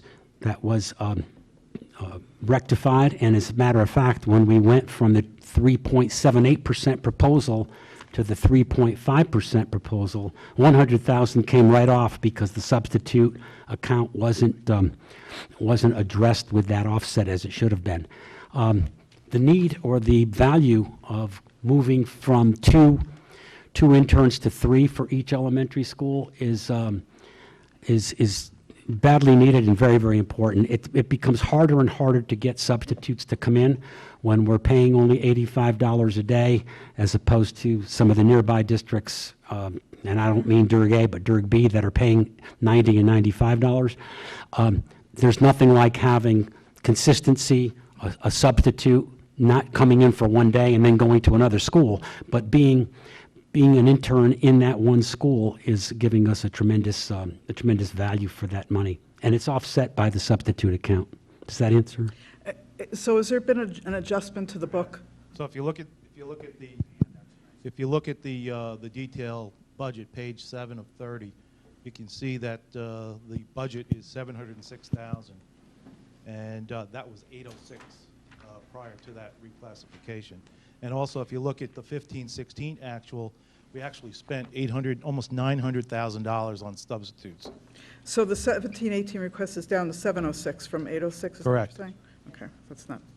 It's in the handout. Yeah, the original budget book doesn't show that, but the handout that I gave you along with the PowerPoint shows, that packet shows the updated Section 3 and Section 4, which is aligned to the 3.5%. Can someone speak to the 2 Spanish teachers and how that program is going to be rolled out for the 5th graders? The concept of adding 2 grade 5 Spanish teachers is such that if you are going to teach a foreign language, everyone knows, not only by looking at research, but I think we all are, I think it's common knowledge. We're insightful people to know that the younger you start students with a foreign language, the faster and the more efficient the student learns. So the 2 grade 5 Spanish teachers would be across the district, so every 5th grader would have Spanish 2 times a week for a half hour each, and it would be not for the purpose of just presenting culture and conversational kinds of units of study. They would be much more formalized so that by the time these students get to grade 6, they have a leg up on what grade 6 expectations would be. So it would increase the standard at the middle school level for foreign language, and then it would move to grade 7 and 8, and eventually the standard would then be raised when we get to high school. Does that answer the question? It does. So do you expect, if this does happen next year, hopefully it will, but who knows, do you expect then the following year you would upgrade the curriculum in the middle school? Exactly. That standard's being increased because now the kids are coming into grade 6 already having a leg up. And again, it's not just culture, but it's actual substantial learning. Would that mean that you would need additional staff? Because would you No. increase the time that the kids have? We wouldn't need extra staffing at the middle school. It's just increasing the level of expectations with the curriculum. Initially, we were even looking at expanding the Mandarin program, which is now an after-school program, for the same reasons, the same concepts, the same philosophy. However, we can do only one thing at a time when we're looking at some changes. Grade 6 being engaged in Project Lead the Way really replaced the original thought about possibly introducing Mandarin at the middle school for grade 6. So Mandarin remains as an after-school voluntary program. I'll come back if you want to let someone else go. Continue? I've got a few more. Okay. Pay to play for sports and the elementary strings. This is the last year of the phase, or next year will be the last year of the phase out, correct? Right. So what other programs do students have to pay to participate? I know the musical is still one, that there's a requirement for participation fees. It's $100, and I think behind the scenes people, pay a smaller amount. I'm just wondering why that still is in existence when we've done away with the pay-to-play, or we will be for sports and for the strings program. Why are the kids in the play still paying a fee to participate? It's a good point, and I think that the best answer I can give you, Mrs. Tesoro, is that when we look at the fees, the participation fees that other districts charge compared to Trumbull, it's the sports that was way above and beyond what the norm was, and not so for some of the other activities. I know that's a general statement without giving you specific dollars, but that was the thinking behind the emphasis and the priority being given to sports and elementary strings. I've asked this question for years, and I'll continue to ask it, but I'd like to know how much income is brought in through those fees, the participation fees. I can get that. It's not a huge amount of money. And hockey, I know, is an extremely expensive sport, and I know that the fees are still... We've reduced that to 200 and, I think it's 240 or in that range, and that will stay at that level due to the high cost. And lastly, the marching band. Where are we as far as the participation fees for the students in the band? If you don't know, you can get me that information. The participation fee is approximately $700 for a band member. If they're in winter guard or other ancillary activities, it's more. There was an effort to bring down the participation fee, and we did do that. If the band program is going to be looking at above and beyond goals, and we're all proud of what they do, we have to make sure that we're being equitable. For instance, if hypothetically, let's say our baseball team in the sports department at the high school had a vision to become, like the band, at a national level. And they decided that in order to do that, and they would have to do this, they would have to be hiring more specialized coaches. The fee would be higher. So the point is that if we're looking at how much to go above and beyond, it can't be looked at as no end to it without it being a higher participation fee. And they've chosen to do that, which is why it's increased to $700. And just to jump in on that $700 does not come to the Board of Education. That $700 is paid privately to the band's 501c3 that funds the cost of their travel and all the specialty people that help with the props and the costumes and the training. And there is if I understand, a $70,000 amount in your budget for the band. That's one piece. That if you factor in transportation, uniform, cleaning, it's about the board supplements what they raise in the 501(c) by about $150,000. We've made a commitment to sustain that kind of support. Additionally, I have to mention that we've become even more sensitive because the participation fee is high to really publicize among the members and the parents of the members of the band that we do support waivers. So there's a system that I've put in place to make sure that financial hardship cases aren't preventing students from participating. So there's been a great deal more of financial assistance to many band members. Thanks. The question about custodians' facilities. There's on section 4, page 4, the salaries for both the custodial salaries and the maintenance salaries. Those are both going up, one by almost 8%, the other one a little over 9%. Same FTEs. I know that this was probably a contract that was negotiated after the budget. Exactly. Is that? There are a large number of lines that appear to be higher than normal, and that is because you really have 2 years of raises in that number. Just to follow up on that, though, I saw something this evening that there's a reduction of a 1.0 in the facilities. Is that in custodial maintenance, but doesn't reflect here in the budget? It says same FTEs. It's in the Unless something I don't have handout something tonight. again. It's reflected in there. Okay. It's 1.0, I think it's $75,000 reduction. So there's an adjustment to the figure that I have on the one that was in the budget book, then? It's reduced? Yes. Okay. Okay. And if we can follow up, in our budget hearings at the town side, we were told that Mr. Deming is actually moving his location to the Public Works Administration Building. Is that correct? That's correct. It's not happening tomorrow, but eventually that will be happening. Is he taking his whole department with him, or is he just going himself? Just he and his assistant, Mrs. Cohn, will be there.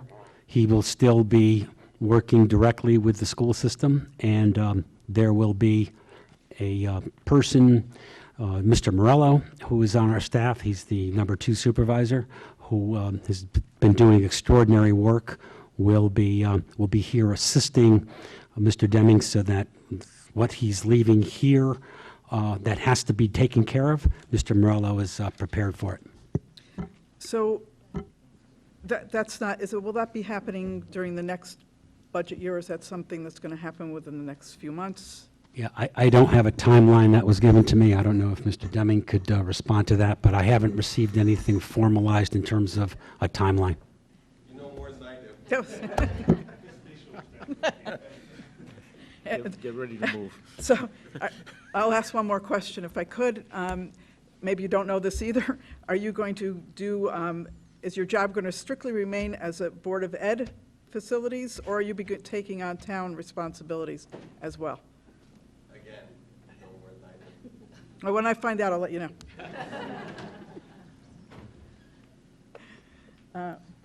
I'll take a rest for a minute.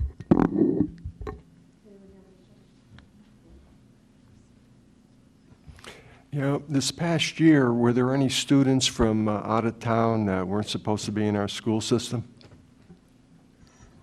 We've been extremely aggressive with making sure that the process of vetting residencies is such that I can tell you that we are at the point now where we're 100% there. There is no student in the school that is a student who should not be here, who's not a resident. However, there are cases that come up when, and thankfully, a parent or a student will mention something that brings us to the point where we have to do an investigation. The residency process is now very intricate, and it's very comprehensive. Dr. McGrath and his assistant, Mrs. Malozzi, deal with it on a day-to-day basis whenever it's an investigation. He might want to add to what I've just mentioned. We've frequently receive information, sometimes from schools, sometimes from parents, sometimes anonymous tips that lead us to investigate residency. We have a database and access to a public record search that we use to begin the investigation. We also have some of our security staff who are retired police officers, and another retired police officer that we use to, at times, conduct these investigations, which include following cars, checking on people's houses in town and in other towns. We're very aggressive to make sure that there are only town residents who are eligible for educational services under the law and the policy enrolled in our schools. But I never miss an opportunity to say that we do have an anonymous tip line. It's on our website, and if anyone wants to make a tip, they can simply just go to the website, and they can look up the phone number and leave the information, and we look into every and all claims. I wish Mrs. Malozzi, Dr. McGrath's assistant, was here, because if she was to speak to this issue, you would see just by the attitude and the demeanor of this Trumbull taxpayer that this is vetted very, very, very specifically, and what has to be done is done. Maybe this is for Mr. Deming. There's a field maintenance contract with an outside contractor currently that's going to be expiring at the end of the fiscal year. That's currently with Parks and Rec. They'll probably be going out to, again, third-party contractors to bid that out. Is the town, or would we be looking at potentially taking that back on? I think we did that at one point, and could there be some cost savings if we were to do it ourselves? I haven't looked at that, but it is an option. Obviously, that area went out outside contracting under a different administration. And I just want to make sure that I'm correct in that contract for this outside party is really only for Board of Ed fields. They're not doing maintenance, field lining, things on That outside contract parks. combines a lot of town fields and includes the Board of Ed and Drummond High School. Yeah, right. But I don't know if it does Old Mine and Unity, because baseball does Unity and. I don't know beyond, I do know they do other fields in town. Okay. There's something to look into. Thank you. But following up on that, Sean, those field maintenance for Board of Ed fields are paid directly out of your budget, not Parks and Rec.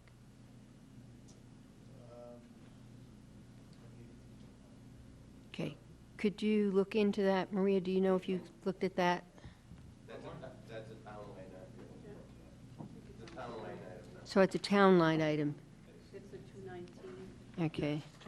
So it is on There's a here. $219,000 $219 on this. line that the town invests for the maintenance of school fields. So it is a benefit given to the education system, but paid for out of the town budget. The number's $219,000, right, Maria? Yes, I see correct? it now. Thank you. Thank you. Does anyone from the town council have any questions? Mark, Matt? Why do they call him Mark? I don't know. In section 3, page 7, under building improvements, we have 105,000 for items additional to what was requested in the capital plan. A little more detail what those include, please.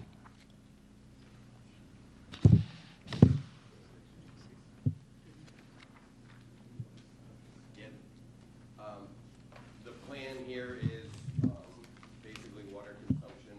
And again, you've seen pictures of our boilers, our bathroom partitions, our bathroom fixtures, our toilets, our flushometers in these schools are the same age as the boilers I've been showing you.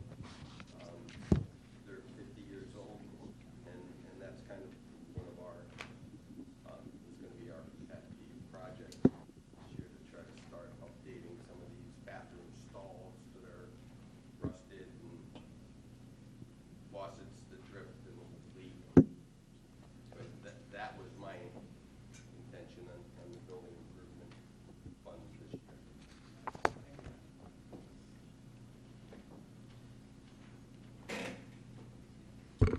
First, a comment. Kudos to the team for doing the coding at the elementary level. As a technology guy, I think it's great that we're getting kids exposed to the coding techniques, especially as there's such a need today for developers at a senior level. So great job, and continue that good work, and maybe we have another Bill Gates among us here somewhere. My comment is on the section 4, page 15 of the budget, and I'm participating with the team, both on the town side and with Jeff, on a new phone system evaluation. And we're looking at two different technologies. One is premise-based, which would mean it'd be a CapEx-type project. And then there's another type which hosted would be an OpEx-type project. And looking at the numbers that are in here, there hasn't been really much of an allocation for any type of difference to what is paid today. We're not really sure what's going to happen. It's kind of assumed on the town side that we're going to save money with a new phone system, but I'm not absolutely sure that that's really the case. So I think that, from a just a heads-up type of perspective, we have to take it into account that this budget piece may be off. And it really depends on what system we select, whether it's premise-based. If it's premise-based, it's actually part of a bond, and that really doesn't hit this. But if it's hosted-based, it would be an OpEx cost and may hit this. And in addition to that, even if it's premise-based, there may be some additional OpEx costs that may not be considered here. I just wanted to make that comment. We are currently looking at that, and you're absolutely right. If it's hosted, it's going to be more operating expense. If it's premise-based, we would need to bond it or some other financing. We're looking at some kind of hybrid at this point, where it would be hosted, but the hosting company would not provide the equipment. We could possibly lease that or even bond that. So it'll be somewhat of a hybrid.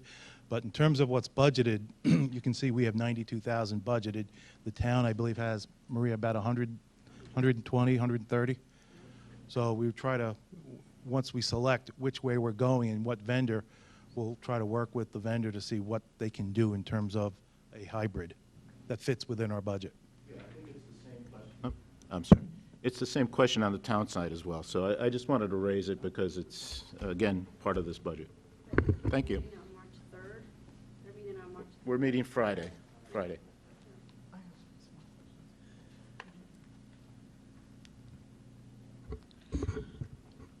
Page 12, Section 4, police services for $65,000 at Trumbull High School. Now that we have the student resource officer at the high school, can somebody speak to the importance of keeping the other police officer at the school as well?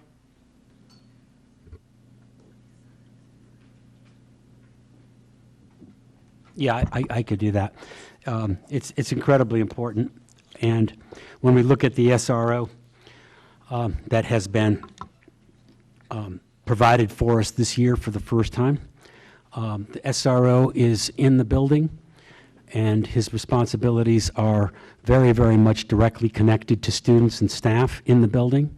The police officer that has been with us all the while I've been here, anyone that drives by Trumbull High School will always see the police car there.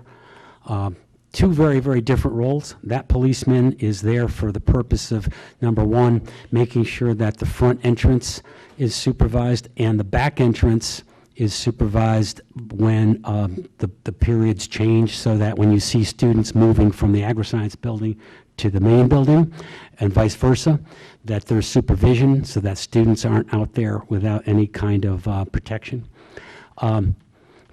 Additionally, the policeman that's been there is, it's a very fundamental reason. I think we all would appreciate the fact that there's somebody there to make sure that no one can just drive onto the campus without having anybody monitoring what's going on. Secondly, students who might possibly slip through the fingers of somebody. If a student was to be out in the parking lot, and he absolutely shouldn't be without a pass in case he forgot a book or something. But he or she that is in a parking lot without that kind of that kind of permission would be picked up by the police officer, because he's monitoring the parking lots as well. Thank you for raising that, because it's not something that should be in jeopardy even for 1 minute. Right, and people should know that that $65,000 is paid out of your budget. Correct. Right, okay. And by the way, I'm remiss not to congratulate all of you on the fine accomplishments that you've made last year. We all appreciate that. Thank you. Speaking on behalf for everybody that For all made the that tutors, happen. Administrators, students, congratulations. Question about the $288,000 tuition payment. Where do we stand on that? Are we going to pay it? Well, publicly, I don't want to just say that we're violating a statute, but I think that I can tell you Mr. O'Keefe and I have been very aggressive with the other school districts that have joined forces in making sure that we don't let this die. In fact, there's an attorney that has been that's been contracted to be helping us with how we can get how we can move forward without having to pay for something that is dropped upon us just from the sky in the middle of nowhere. Mr. O'Keefe has done a tremendous job in terms of driving this initiative by going to Bridgeport with an FOI request to actually vet the dollar amounts that might be short and why, the rationale as to why we're being charged tuition.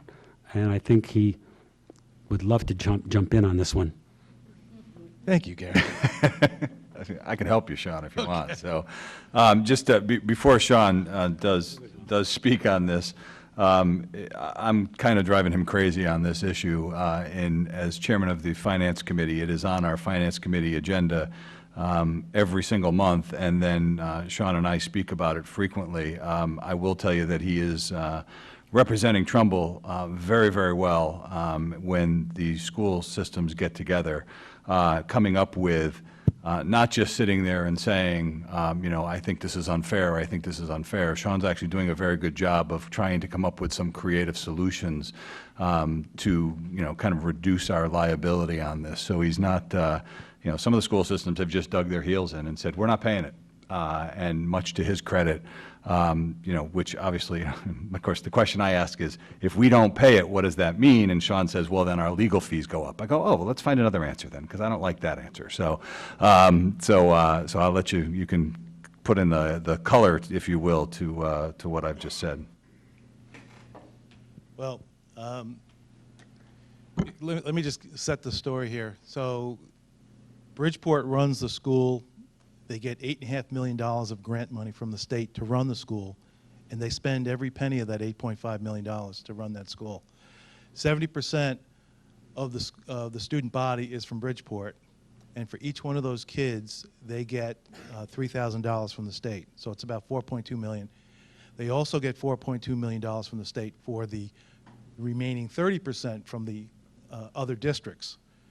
So it's about 50%. And that's $7,100 that the state pays for each out-of-district kid. So they get $8.5 million.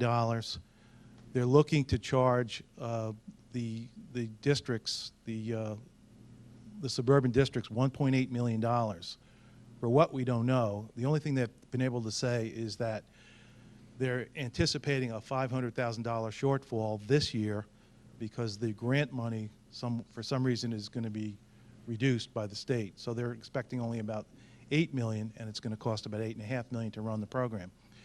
But they want to charge all of that $500,000 plus another 1.3 to the districts when we only represent 30% of the student body. They should be sharing in that. Their response to that is that, well, in addition to the $8.5 million, we're also spending another $10.5 million on the program. And when I looked into the supposed spending, that $10.5 million, it was primarily left pocket, right pocket allocations. For example, all of the spending for the magnet school is accounted for in the general fund in Bridgeport, which the attorney that Gary referred to is going to be looking into that because it could very well be illegal to do that. But all of the accounting has to be done at the school, the magnet school. So they're looking at that. But in terms of that $10.5 million, as I said, it's a lot of allocations. They include in that number in-district transportation. When I say in-district Bridgeport transportation, they're saying they're spending that money in addition to the $8.5. But yeah, it's to transport their own kids. So there's a lot of stuff in that $10.5 million that is totally bogus. So bottom line is, we've met with 6 other districts, which represent about 90% of this $1.8 million, and we're all fighting hard. We reject it.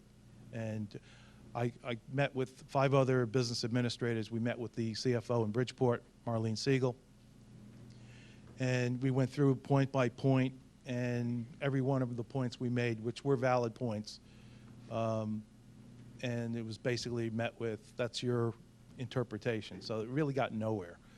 At the end of the meeting, she asked if anybody had any creative alternative solutions, and I came up with one that, how about, if you're looking to charge, why don't you start charging with the incoming freshman class? And her ears perked right up and thought the idea was a great one, but I subsequently spoke with her, and she didn't think it was going to get any ground with the Board of Ed. They want that $1.8 million. And we all said, well, if the $1.8 million comes to Bridgeport, and you only need $500,000 at the magnet school, where's that other money go? It's to plug a hole in the Bridgeport general fund. So it's very frustrating. So we're fighting hard. We have an attorney that was hired by Stratford and very aggressive. And as I said, they're looking into the way they account for the magnet school books. It could be illegal, and they're going to approach it from that aspect. So that's where we are. Quick question on that. In all reality, is this going to end up in court anyways, whether we pay them or not? Well, I mean, if the other towns aren't going to pay, they're going to court and... Stratford, Shelton, Milford, I think have all stated, if not publicly to me, that they don't intend to pay. Yeah, and again, I'm not saying... Fairfield hasn't told me that. You know, my stance really isn't, well, we should go to court, but if Monroe 5 out has. of the 6 are going to court, is us paying doing anything for one?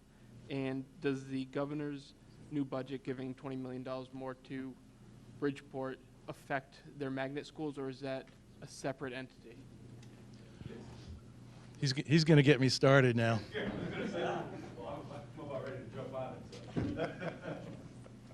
Great question. No. Listen, we have, we have $288,000 that Bridgeport wants of our money for additional for students that want to go to the magnet school. We have the state that wants to take $3.4 million of our ECS funding away from us, and we have the state that wants to drop $5.5 million in pension funding into this education system. You don't think we're not fighting for our lives every single day to find every single nickel so that we don't, I mean, you saw the impact that our administrators, our teachers, our staff, our parents, and our students get from the value of an education here in Trumbull. And we are, Sean said, don't get us started. You'll get us started with the uncharted territory, as you've heard several different times, that we are heading down with the financial situation that we look like we're going to be faced with, and we don't really have much choice. With the $288,000, this Board of Education debated whether we take that money out and just say we're not going to pay or put it in there. Well, you're gambling a little bit, right? You're gambling with taxpayers' money when you do that. So we could have made the choice to take it out and then have to come back to you for $288,000 in supplemental. Now, I know Chairman Hammers very, very well, and I know her taste for supplemental appropriations because I share it. So, yeah, so, we made the decision to put it in our budget where others didn't. That just from a fiscal responsibility. So, we are working right now very, very hard to take a look at should the tsunami hit us, what we're going to do so that we cannot affect anything that's happening in the classrooms. We're running out of ideas, but we're we're turning over every rock. We're looking at everything. Mr. Deming has usually got 35 to 40 projects on his list, all of which will help us in those areas, and the same thing with Sean. So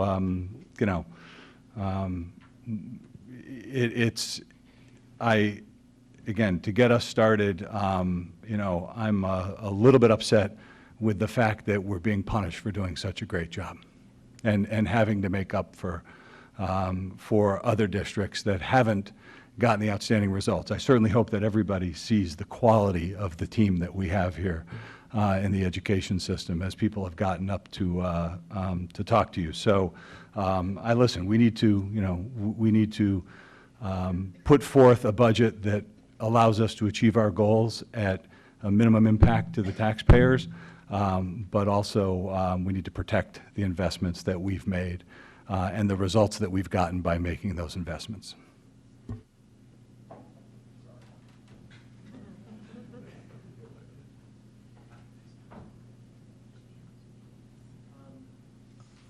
And I know this was, this question, it's not something the Board of Ed has in the budget, but, you know, you're talking about watching every penny. There's a $300,000 increase by the first selectman in here to have an office relocation.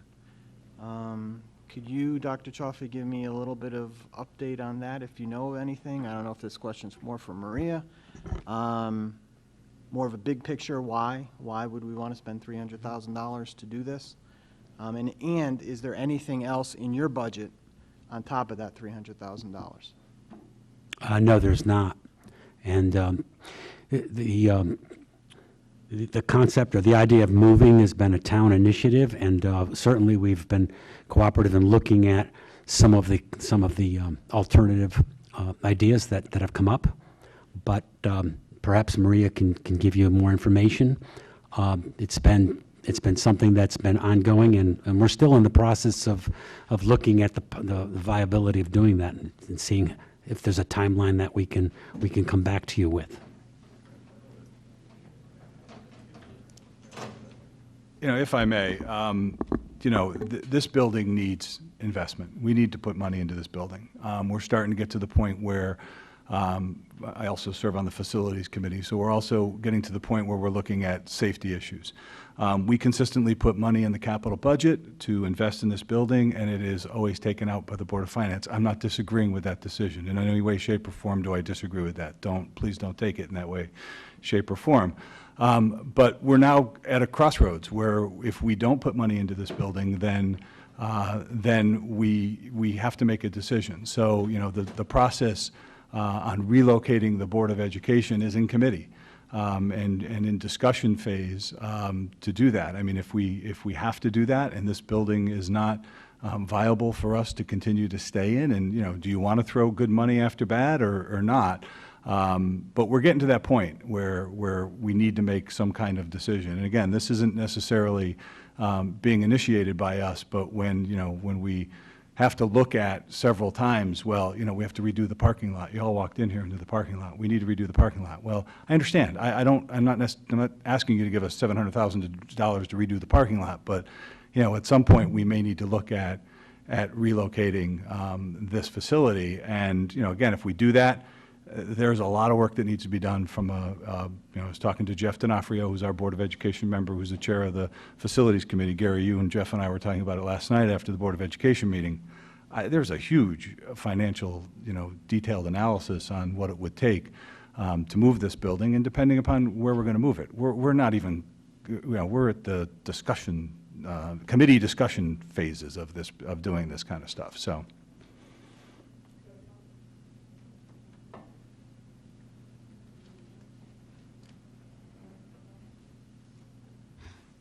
So would you say then it's premature to have a $300,000 line item in the budget if we're still so much in the preliminary stages of talking about this? Well, this budget doesn't go into effect until next July. So while it's preliminary, that's not... Well, it goes into effect this July. That's what I mean. I'm sorry, this July. So we're still talking 4 months plus sometime next year. So, well, where is this being discussed? You said it's in the facilities.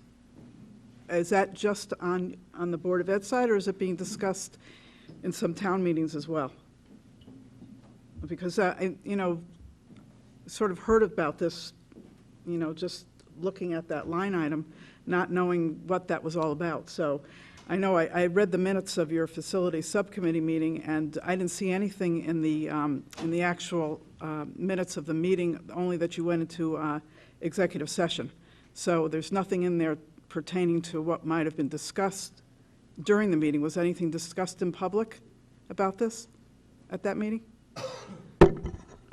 Just generally that we were looking at the prospect of a possible move, and a number of issues came up, one of them being security, which I think is what prompted the executive session decision. Security here? Yeah, security issues regarding the building and regarding the Board of Education offices. Okay, it didn't say that in the minutes, so it didn't reflect that. So All right. Well, Yeah, Vicki, I'm- I have a lot of questions, but I'm not going to ask them now.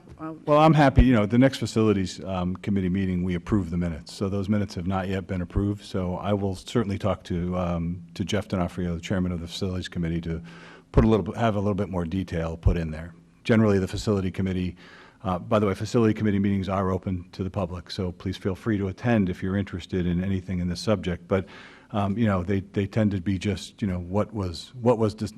subjects that we discuss, not the detail of what we discussed. But I understand I will make a motion to amend the minutes to make sure that the conversation that was captured, the conversation that we had in that meeting is captured in the minutes. I appreciate that, because those meetings are not taped, so, there's no way for the public to know what's going on.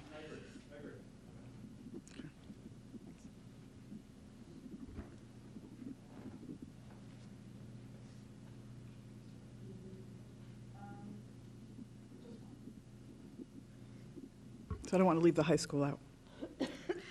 Just a question about the intervention counselor, because I see Mr. Mecca standing there. Just if someone could talk to, how you are helping the kids at the high school deal with mental health issues. It's a big issue, obviously, out there with the drug issues and alcohol issues, which, of course, under TPOD I have had a lot of experience with. So I don't know if you want to speak to, all the good things that you're doing up there to help our kids. Mr. Garino, do you want to begin? Sure. Thank you.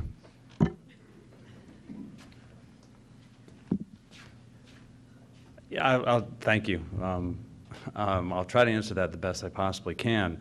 I think what at least upon my arrival to Trumbull High School almost 4 years ago, we've added key resources that I think are really the foundation of really what schools should be providing and resources to students and to families in terms of mental health resources or being able to build programs that allow for us really to kind of provide education and resources around just really the important developmental components of what we want our students to graduate from our school from. The work necessarily isn't different. We're able to service more students because we've added those mental health professionals, we've added school counselors, we've added social workers, and that's really where we were deficient. And I think for those people who worked in those environments perhaps weren't able to meet the needs of the students that were out there and are more able to do that through the programming and to develop group programs and do individual counseling perhaps at a different level that we're unable to do in the past. So I wouldn't say the work has radically changed, but those additional resources provide more access to students and to families, and for us to be more proactive than reactive with what we see changing at the high school level. And I would say that those mental health needs aren't just specifically at the high school. I think if you talk to other principals who've been in in the business long enough, they've seen those change, and the dynamics of the needs of our students are changing, and our responsibility is to be responsive and proactive, with those things. So Bill Mecca, who's here, who's a social worker, he can speak to his craft. We're able to be more proactive, with our students and provide program perhaps in a different way, whether that's individual, small group, or if we're able to do kind of class-based programming with students to enhance some of the things that we do with our students. Thanks.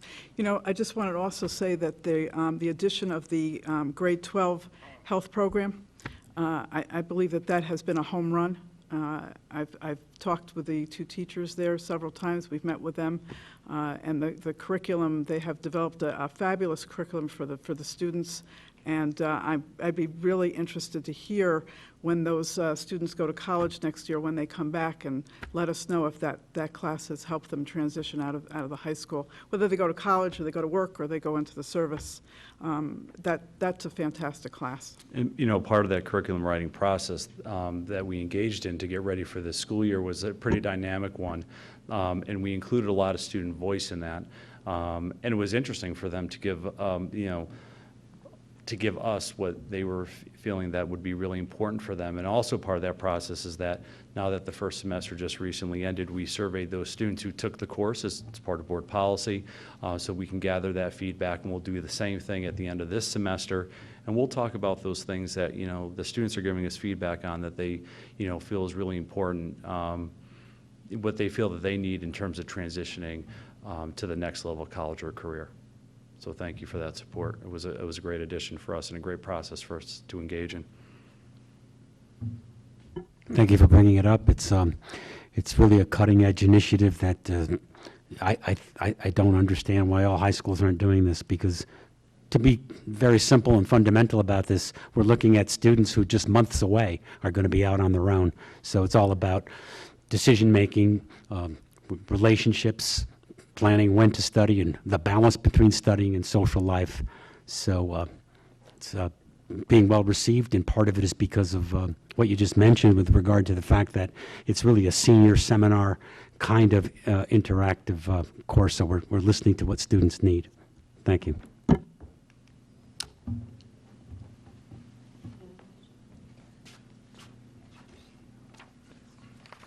Okay, I have a couple. First, however, I want to say that I think this board really appreciates when we give you guys money, we really get a good bang for the buck.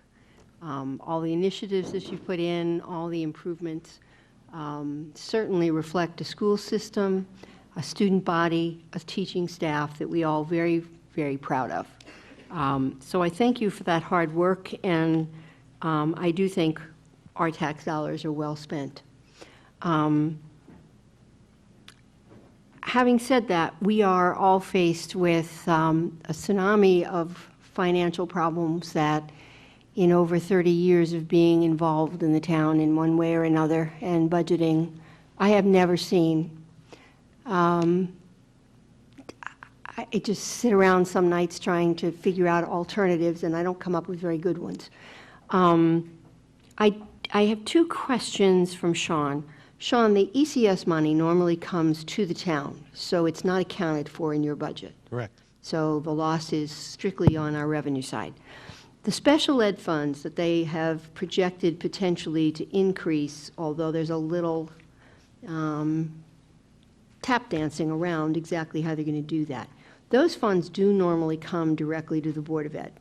No? No, Not that either. So there's two things currently. One is the ECS for $3.4 million. The second one that comes to the town is excess cost. It used to be split between the town and the Board of Ed, but it's all going, it's consolidated into one payment to the town. It's about $900,000. So those two items add up to they're basically eliminated for us in Trumbull, $4.3 million reduction. And it's partly offset by a new line called the Special Ed Grant Fund, and that's $2.5 million. And that will come. When you put them all, that would come to the town. To the town. To the town, and it all adds up to a net loss of about $1.8 million. Now, will that money require, as before, where you had the excess cost filing, or, so it's not even a given that that's the number you're going to get, it's a number they're estimating? The new news is, and you know how, I guess it was about 2 years ago, we started filing all these, reclaiming Medicare and all this other stuff, which is the reason why our ECS fund went from an average of 3.2, 3.3, 3.4. It spiked up to 3.7 this year before it was reduced back down to 3.4. But the reason for that is all that additional filing work that not only generates additional ECS money, but generates a little bit of money that funds the person that does the work here at the Board of Ed. Now, with this special ed fund, it requires every district to do all that work. So you're right, it's not a given, and the districts that are not doing it now will have to do that extra work. But we are doing it now. We are doing it now. Okay. Yeah, so the cuts are real. The money coming back is this magical mystery formula that, we have to do all the paperwork for to hope that we get that number, but they don't guarantee that that's the number that we're getting. Right. And I have to allow for that on our revenue side, not necessarily on the Board of Ed side. So what does not come back will hurt the town directly, not the Board of Ed.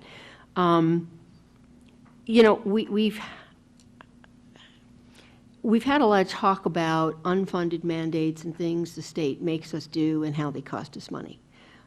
So I have a big request for you that you may tell me is impossible, but maybe even with CABE, you guys can give us some sort of list of unfunded mandates, things the state makes us do that really have no impact on how we run our education system, and would have, not doing them would not hurt our children in the least. And I know that's a tricky way to phrase it, but is there something you can do to give me some of that information? Without putting dollars on, excuse me, Dr. Toffee, CABE has worked on this list and actually presented it. There was a task force at the state level, and I believe their report was filed within the last few months. Okay. So that does exist. I'm not sure if it's on the CABE website, but I'm sure we can get you the list of their recommendations for elimination of But some mandates. can you put a dollar value on it for this school system? I don't know. That's complex, but as far as the list goes, we've typically, year after year, we look at unfunded mandates. So putting the list together is not a huge challenge for us, especially now with the CABE assistance. But the dollar amount is a big question. Okay, so as those of you who know me know, I am always sort of bring it back down to the dollars. And Paul is looking at me and laughing, but everybody needs to understand the really, really, really serious nature of what is happening to us. You look at a town budget, and you might overall say, well, we're playing with $179 million, roughly. Pull $11 million out of that because they are enterprise funds, which are either the golf course or the sewer system, which has no bearing on our taxes, okay? And I think most of us care about what impacts directly our taxes. So now you're down to $168 million. We are required to pay our bonds, unless we'd like to screw up our bond rating. So we've committed $6 million to bond payments. We've committed $6.2 million to paying pensions for the police and town employees. So now I am at a magical number of 12.2. If I take out of my $168 million, 169, what we give the Board of Ed, or what we expend on behalf of the Board of Ed. So if you take the budget that you're asking for of $102 million, and you add a list of things that have been put together for us that town pays on behalf of the Board of Ed, it's almost another $16 million. So the actual expenditures on the side of the town, on the part of the town for the Board of Ed is really $117.5 million a year. If I take that $117 million out of the 168 roughly that is our whole budget, that leaves us roughly $51 million on the town side. Not a lot to play with. Now I take the 11 million, 12 million off of that I have to make bond payments. Not on the table to not do that. There's nothing we can do. $6.2 million of pension payments. We got to do those. Now, I know there are those, like the state of Connecticut, that choose not to pay their bond obligation. And for a lot of years, neither did this town. But for the last several years, we have honored our pension obligation. And certainly, I see no reason for us not to continue to do that. And there's some group called the bond rating agencies that because we do make our pension payments and because we do pay our bills and we do balance our budget, have given us an extraordinarily high bond rating, which means when we bond for any projects, fix a school, fix a park, whatever it is, the rate we get is really good. There have been times where we've borrowed money short-term for less than 0.5%. Long-term, what do we get, about 2.14? I think that's pretty good. And long-term, that helps everybody in the town with everything we need to do if we eventually need to repair a building. So off the 51 million, I take the 12. I'm left with $39 million of spending on the town side. You can call it discretionary, but it does things like provides a police force, keeps our roads up, keeps our parks up. So I don't have a lot of money there to take anything from. I have $39 million. And the great governor of this state just handed us a $6.4 million bill.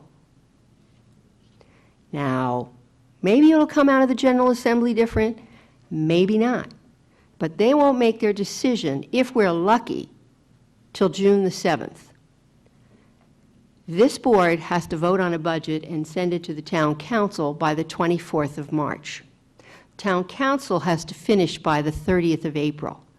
And then this board has to reconvene and set a mill rate by the 25th of May. All of which we have no idea what the state is really about to do to us. Now, you guys get started, you start me. We run a town, we balance a budget, we pay all our bills, we keep taxes for the last 7 years under a 2% increase, we got a good mill rate, we have a phenomenal school system, and the governor's decided, let's screw the little towns so I can, A, help the cities. Well, we already help the cities. You know, there's a report that shows the percentage of money we send to the state versus what we get back. And trust me, the disparity, we are already helping. But we have two choices. We pay all those bills, or we budget to pay those bills, which in any semblance of what's right, we all have to do. We have to create a balanced budget. Besides being required by the charter to do it, I can't imagine what would make us not do that. So if we pay the governor everything he's asking for, and we take all the cuts he's sending to us, taxes have to rise 6%. Now, I'm guessing there are not a lot of people in this town that are going to jump up and down and say, yay, give me a 6% tax increase. We do 2, and they don't jump up and say, yay, give me 2. There are people who tell us, why isn't it 0? So I say this to let you understand the magnitude of what we are facing.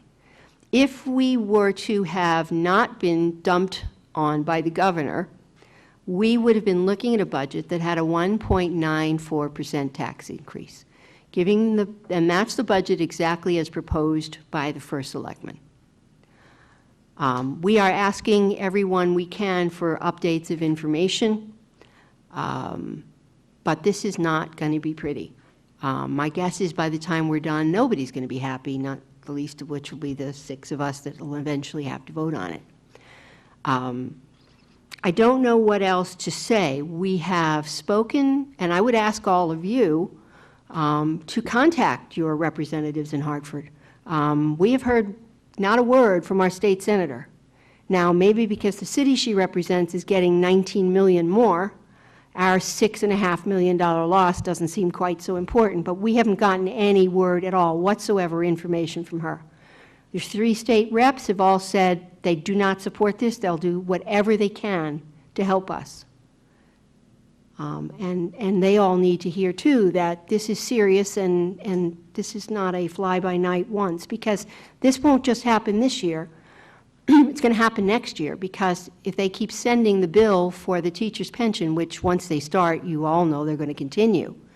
I mean, we can't even get an explanation out of Hartford of how they arrived at the $5.4 million they want us to pay for the teacher's pension. And they haven't talked about phasing it in. They've just said, here's a third.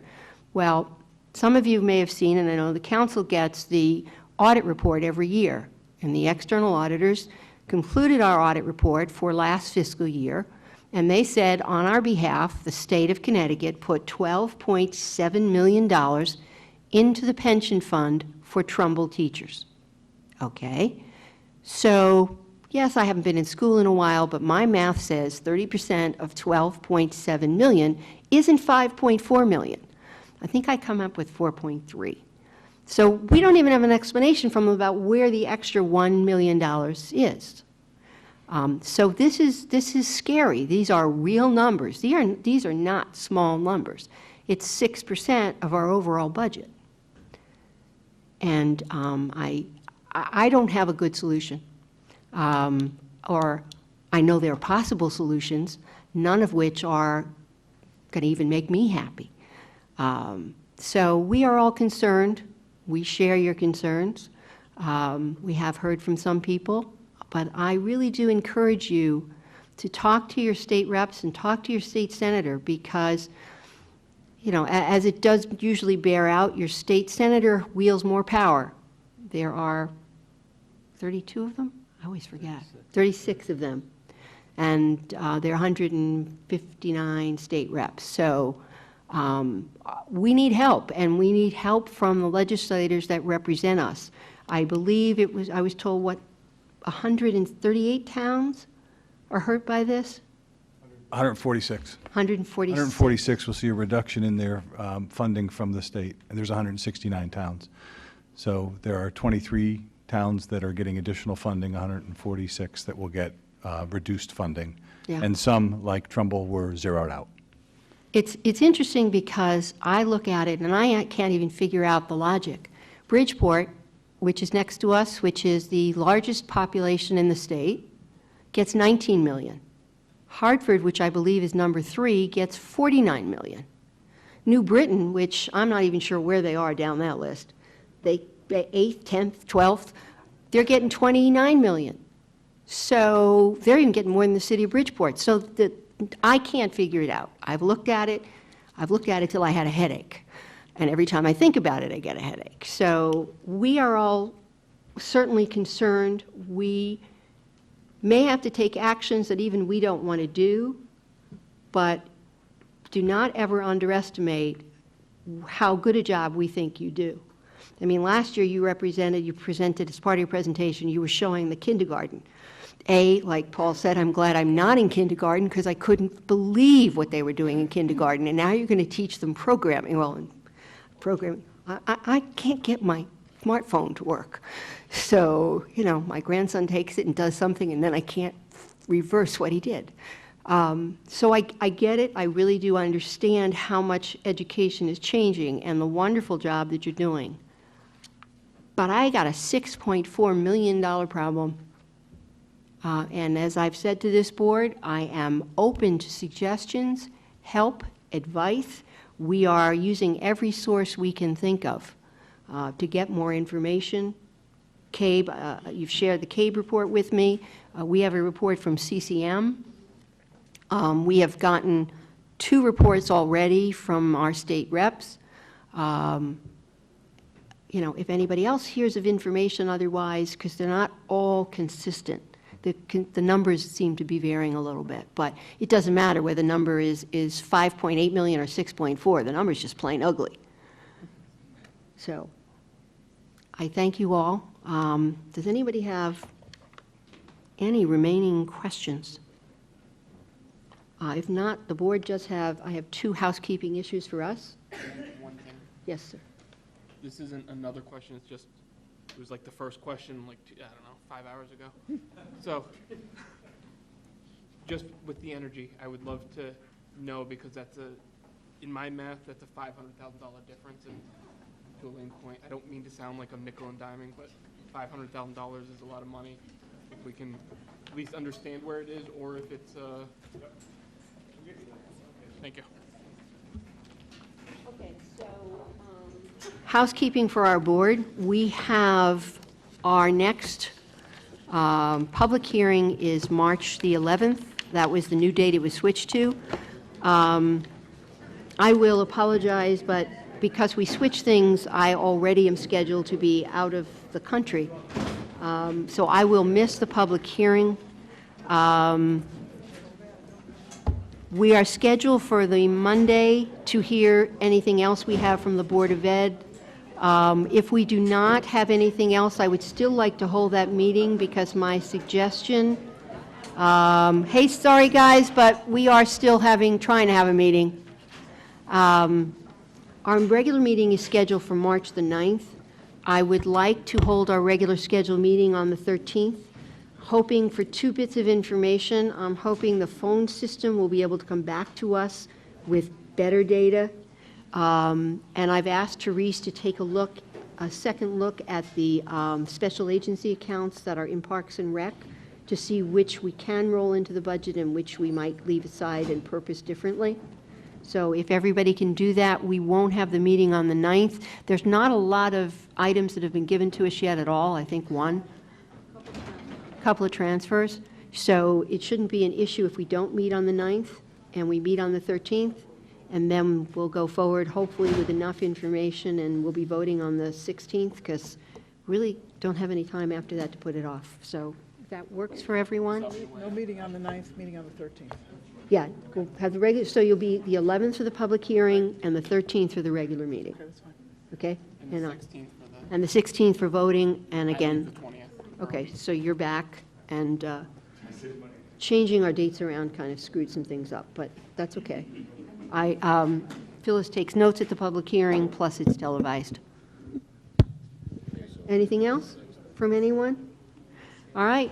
If not, thank you all. We are adjourned.